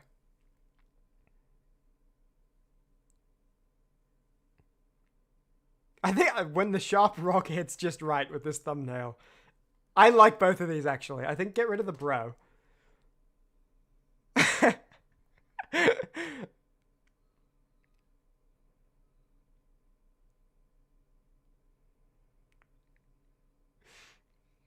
I like both of these. I can't pick. I love both of these. The other ones, it's kind of been, I'm not sure about all of these, but which one's the best? This one, it's like, these are both awesome.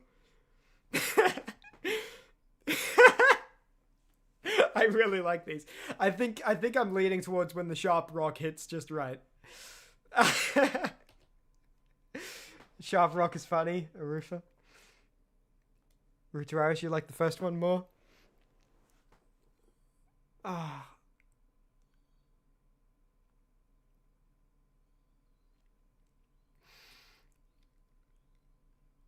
I think, hold on, let me just check. I think I'm leaning sharp rock, but let me look and see, because I think Aiden and Sharon talk after their Pokemon battle at the start. Wait, no, sorry, am I? Oh, yeah, no, it's here, yeah. And Sharon's, like, feeling bad about losing, and so that might, like, tie into Pokemon battling can't be that serious, as well as just it being a funny pairing with the thumbnail of N being, like, hospitalized. Let me just listen Even to if you lose, is winning everything. Hey, Sharon, I don't like Pokemon battles, and I'm not an expert, but you're plenty strong. Winning's easy when you're doing it. It's how you react to difficult situations that matters. And you never give up. So you're gonna win eventually. And the people who win all the time will lose eventually. And if they aren't resilient, then they'll never win again. Thanks, And if they aren't Brazilian, then they'll never win again. Aiden, for being gullible enough to fall for my sneak attack. Ha! I landed a hit! Brazilians stay winning. Damn, I really thought I was getting better. Hey, come on, you probably are. You are. You're just being nice because you're my friend. Well, and because you're my friend. You and Bianca are the only ones Yeah, who are... like, I think that kind of ties in and works well with the Pokemon can't be that serious, and I think you are right as well, Knight of Wands, that it should be cannot instead. I think that's a good suggestion. Oh, this is hard. Michael J. Zero, you say the rock poses a question of how that even happens, which is true, so maybe that's more clickable. Yeah, I think these are equally funny, but I think this is maybe has the slight edge in clickability. I think this is a really funny title as well, but I think this is maybe more, like, attractive to viewers. And then anyway, these last two thumbnails are just the two alternate thumbnails for episode 9. So, and it's already got a title.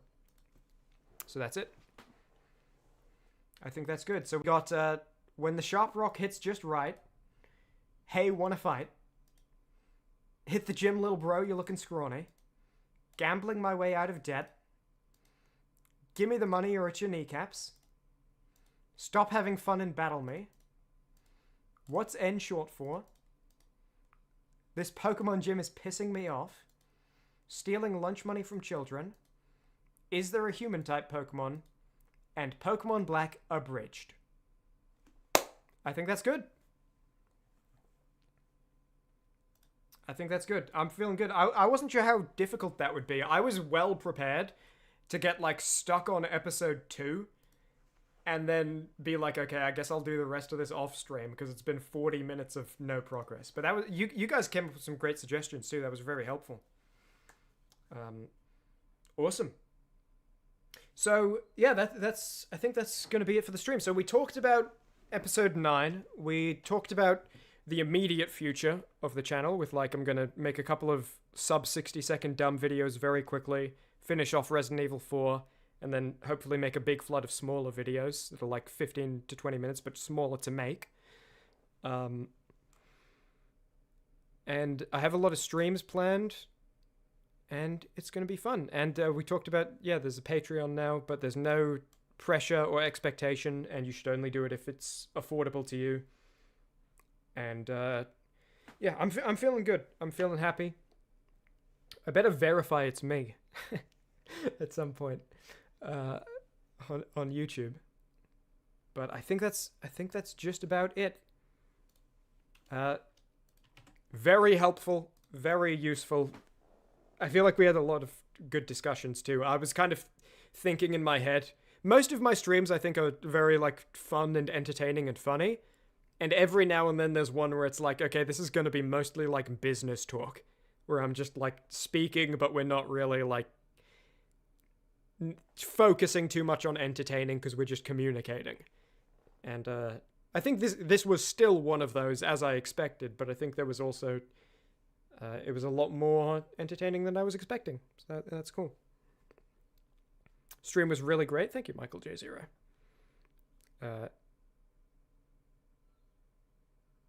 You were there the minute it was open?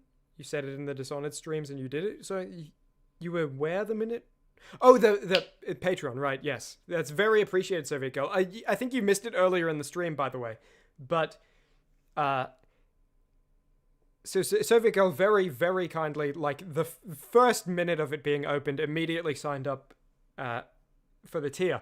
And it's funny, that, like, $5 donation you already gave for the first month is, like, more than double what Pokemon Black Episode 8 made in over a year. And right now there are 3 people paying on it. At least there were at the start of the stream. I guess I'll hit a quick refresh in case that's not accurate. Give me a sec. Oh, now there are 4. Because, wait, now there are 5. So Calatium joined, and definitely Human joined. Wow, both of you. That's very, very appreciated. That's insane to me that 24 hours after it started, I have 5. I was thinking like 10 months after it started, I'd get my second one or something. But that's very nice of all of you. And so far, I have made, how much is that? I have made over in the first 24 hours. It's over 16 times the $2 that Episode 8 made in over a year. So, Episode 9, skyrocketing profits.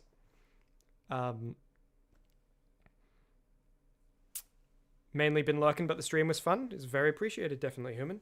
I'm very glad to have you, and thank you very much for joining. That's extremely generous. And I want to make it really clear as well. Everyone who is joining it and donating, it's very, very appreciated. But if at any point it becomes any kind of strain on you, do not feel bad about canceling. And maybe you can bring it back later when you're more stable. Maybe you don't. It's totally fine. Don't be like, well, I can't. Oh man, I need money right now, but I can't cancel this. You can only do it while you're secure and in a position to do so. And if that ever changes, don't worry about canceling it. Aruf, you say it was good getting to hear my thought process and who I am for a bit. Go back and might end up watching more of my other content. Thanks for having me. Oh, this is really nice of you, Arufa. Thank you. My if you ever want to see more of my live streams, right now most of them are unlisted, but there are public playlists you can access to see them. So if you go to my channel and you go to the playlists section, you can see, like, there's 2025 live streams, 2026 live streams, Resident Evil live streams. They're in a bunch of public playlists so that you can access them. But the streams themselves are unlisted so that they don't impact the algorithm for YouTube being like, oh, viewers only watched 15% of this 8-hour video, But if you want to ever watch them or have them as background noise or help you go to sleep, I hope you enjoy them. I'm very proud of my streams. I think they're great. And there are some awesome ones coming up that I'm extremely excited for.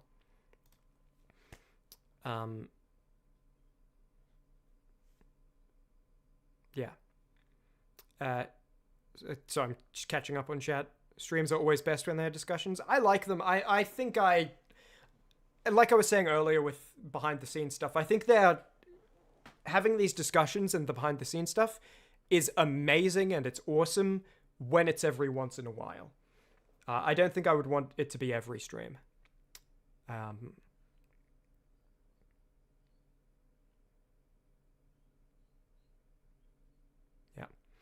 Glad to support some awesome content. You joined as soon as you realized. That's very sweet of you, definitely human, and that's hugely appreciated. The Escobar family never goes back on a promise. Soviet girl.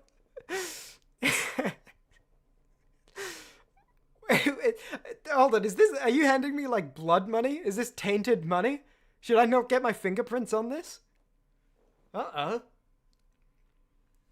Jonathan, you remember that time I posted the 80 cents I made from a Pokemon Black video saying, don't mind if I do? Let me see if I can find that. Was that episode 8 community posts? Again, I got it all organized, so if it is... Nope, not episode 8. Was it episode 7?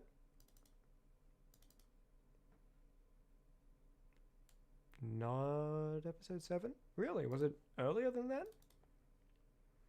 The other thing is it might actually be in my...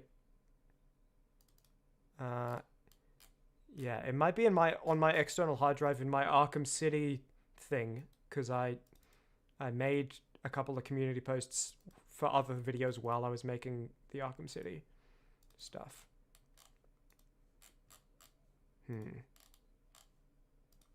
I just want to see if I can find that image for anyone who wasn't around at the time, or was around but doesn't remember it.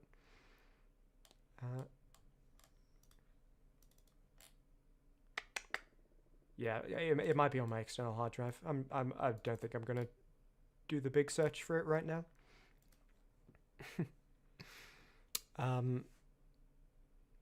Episode 9's kind of blowing up in views. Second most viewed in the series already. Yeah, I'm very pleased. I don't want to get too like excited or anything, because I think it's happened before that like a video has that crazy momentum in the first 24 hours and then comes to a dead stop. So we'll see where it settles. It would be cool if it keeps going, but I'm ready for it to not keep going. I'm prepared for that. But yeah, it's doing very, very well. I was very excited to see that. And Arufa, you said, oh cool, that makes things easy in regards to navigating streams. Yeah, I would strongly recommend, I don't know what kind of games you like, but if I was going to recommend any streams to be, I mean, I think my Resident Evil streams are pretty great. I think the Deltarune streams are pretty great. I don't know, to be honest, I don't think there's a bad choice in there. You can find something if you want. And there's no pressure to if you know. I'm not like expecting homework. I'm not expecting like, and by the way, Arufa, I better see you comment on each of these VODs with a detailed breakdown of what happened in the stream. No, but if you are enjoying them, I hope you continue to do so once you start. You usually can't catch them live, but the VODs are great background noise. That's awesome, definitely, human. I'm very pleased about that. No, it's a common surname. Your family's unrelated to the famous Escobar? Okay. Well, I had to check, Soviet girl. Rutuaris, you're currently playing The Binding of Isaac, Wrath of the Lamb. And you are very powerful, but you have no HP. And you're about to fight Satan. You need a lot of luck. And those are old chat messages. It might be too late for me to wish you good luck. I'll do it anyway. I mean, good luck, Rutuaris. I want you to beat Satan. I don't want to be the guy who in the live stream chat is like, oh, by the way, guys, I'm off to war to fight Satan, and then you lose to Satan. Because then what if Satan takes your like laptop from you and starts watching the stream and is like, hey, Chimmaney, I have a couple of suggestions for games you might like, and I don't know it's Satan. I'm like, oh yeah, what is it, Rutuaris? You got some game suggestions for me? Yes. You should play Roblox on stream, Chimmaney. Oh, okay, Rutuaris. Really? I don't know if that's really my thing. Chimmaney, I've been watching your videos for a long time. I've been a part of the community. You should take my recommendation, Chimmaney. You should play Roblox on stream. And I don't even know it's Satan, like, guiding my hand. I'm like, okay, alright, Rutuaris, if you say so. Roblox it is. Yeah, sure. Hey, this Monday, guys. See you on Monday. You and your friends who play Pokemon Tabletop often get together and watch TV or movies and YouTube videos. Maybe they'll like the series too. to see if you want to watch it with me. It's very appreciated, and I hope they don't do the thing friends sometimes do, where they're like, it's like 2 minutes into the first episode, and they're like, yeah, it's okay. Hey, you got anything else? Because I know that's gonna like make your cheeks burn. You know, you're gonna be like, oh, embarrassed, and like your heart's gonna sink, and you might never get over it. You're gonna be like 3 weeks later trying to go to sleep and just thinking about, damn it, why did I try to show these guys Chimmaney? Why did I tell the homies I like Final Fantasy 17? Michael J. Zero, you just think it's cool to see. I'm so behind on chat messages catching up. I'm not even sure what you're talking about. Definitely a good time to get... Oh, you're having these discussion streams. Good time to get the renaming of the other episodes to catch Boschel Interaction. Yeah. You played Deltarune? That's immediately where you're going. Oh, I love my Deltarune streams, Arufa. So if you check them out, I hope you enjoy them too. I think the first stream, it may have taken me a little bit to get like into the game. And I remember very strongly playing Chapter 1 of Deltarune. I was like, man, I hope I like this game, because I don't want to be the guy streaming Deltarune who's like, this game sucks. And so it was a huge relief when I was like, okay, thank God I'm having a lot of fun. But it took a little bit to feel that relief. Soviet Girl, your only crime is constantly speeding and driving without a license because you're missing an eye and they won't give it to you. They won't give you the eye or the license. Sorry, is that okay? A joke for me to make? I could have made it funnier, but I was like halfway through thinking about it. I was like, I don't know if I should finish it. Satan and Roblox is such a true combination. I couldn't think of a bad stream game recommend. I mean, Roblox is a pretty bad recommendation, but I feel like Satan would cook up something even worse, right? Satan and Roblox. Oh yeah, I read that. You linked your brother my new video. Is like, what am I even looking at? You've mentioned the... No, I know, Soviet Girl. I know you're right. I, unfortunately... Yeah. But, anyway. I was just doing I don't know if it was a distasteful joke, but I was doing it like, oh, you're missing an eye and they won't give it to you. They won't give it... Like, they're holding it... I don't know. Anyway, it wasn't good. They don't all land. It's fine. And you say, yo, what up, Slumgullion? What's up? The stream is winding down, and I'm just kind of hanging out and talking to chat before ending it. So you kind of missed it, Slumgullion, I'm afraid. But it was good, and I hope you enjoyed the recent video. And it's good to see you. Yeah, I think that's all done. I've repeated myself a billion times, as I am known to do, both because I'm a verbose guy and because I'm a repetitive guy.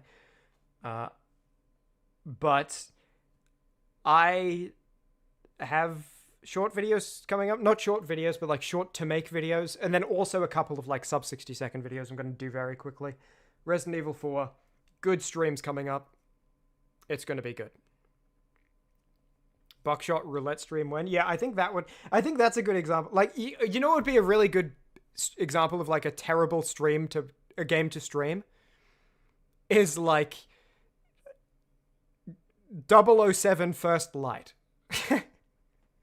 You know? One of those games where it's like, hey, by the way, everyone in the world has streamed this. Every single person has streamed this. And it's like a very linear game. And... like I think that's something Satan would recommend. It's a fine game. You know, you'll probably, if you play it, you'll have a good time, but I think Satan would want me to stream it because it would be a bad experience to stream. You're going to be popping off yourself?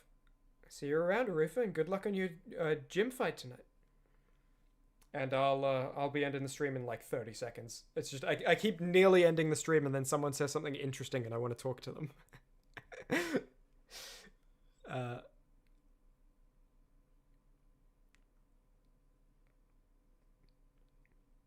But yeah, I'm glad to see some support for 007 First Light not being a good game to stream. In that case, I'll be a little braver and say that I think that game looks extremely boring. I think the first couple of hours look really interesting, and it's like, oh, this is a great tutorial. I can't wait till the game opens up, and then the game never opens up. I haven't played it, but from what I've seen of it, I'm like, that would bore the hell out of me. So, anyway, that's it. That's it for the stream. I'll see you guys soonish. I'm gonna do the dating sim stream, maybe even this weekend. Maybe this weekend. But thanks for being here. There's a really, really good turnout, and you guys were really helpful with the titles. And it's very fun talking to you. That's why I keep getting lost in it, and just like trying to talk about a topic or trying to end the stream, but then someone says something interesting, and I talk to them. You guys have so much interesting things to say. So many interesting things.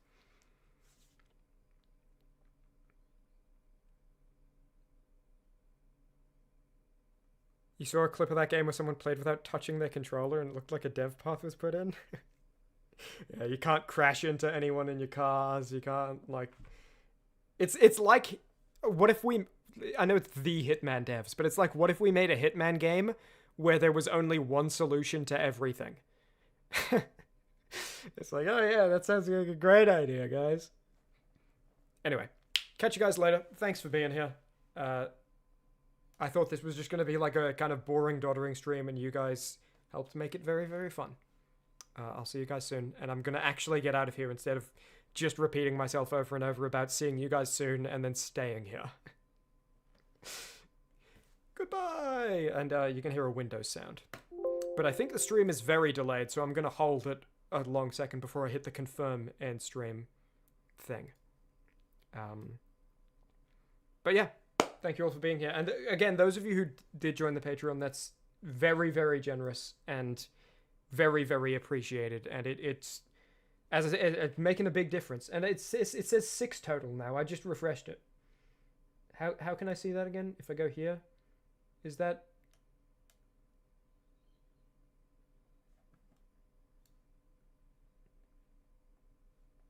Did someone just, or I don't know. Maybe it was 6 before. I don't know. I think maybe I looked at it and it said 5, but then I was like, oh, it's actually 6. But now I'm looking at it and it's 6, and I'm thinking, oh, wasn't it 5 before? I don't know. But yeah, it's very appreciated. And I'll catch you guys later. The dating sim stream's going to be fun. And I'm just stalling for time so that I can hit end stream and none of the important stuff gets cut off. Thanks for the hearts and the live reaction chat. I'm just going to be silent for like 10 seconds and then hit end stream. This is over. It's done. You've heard enough of me. You're sick of me. You're bored.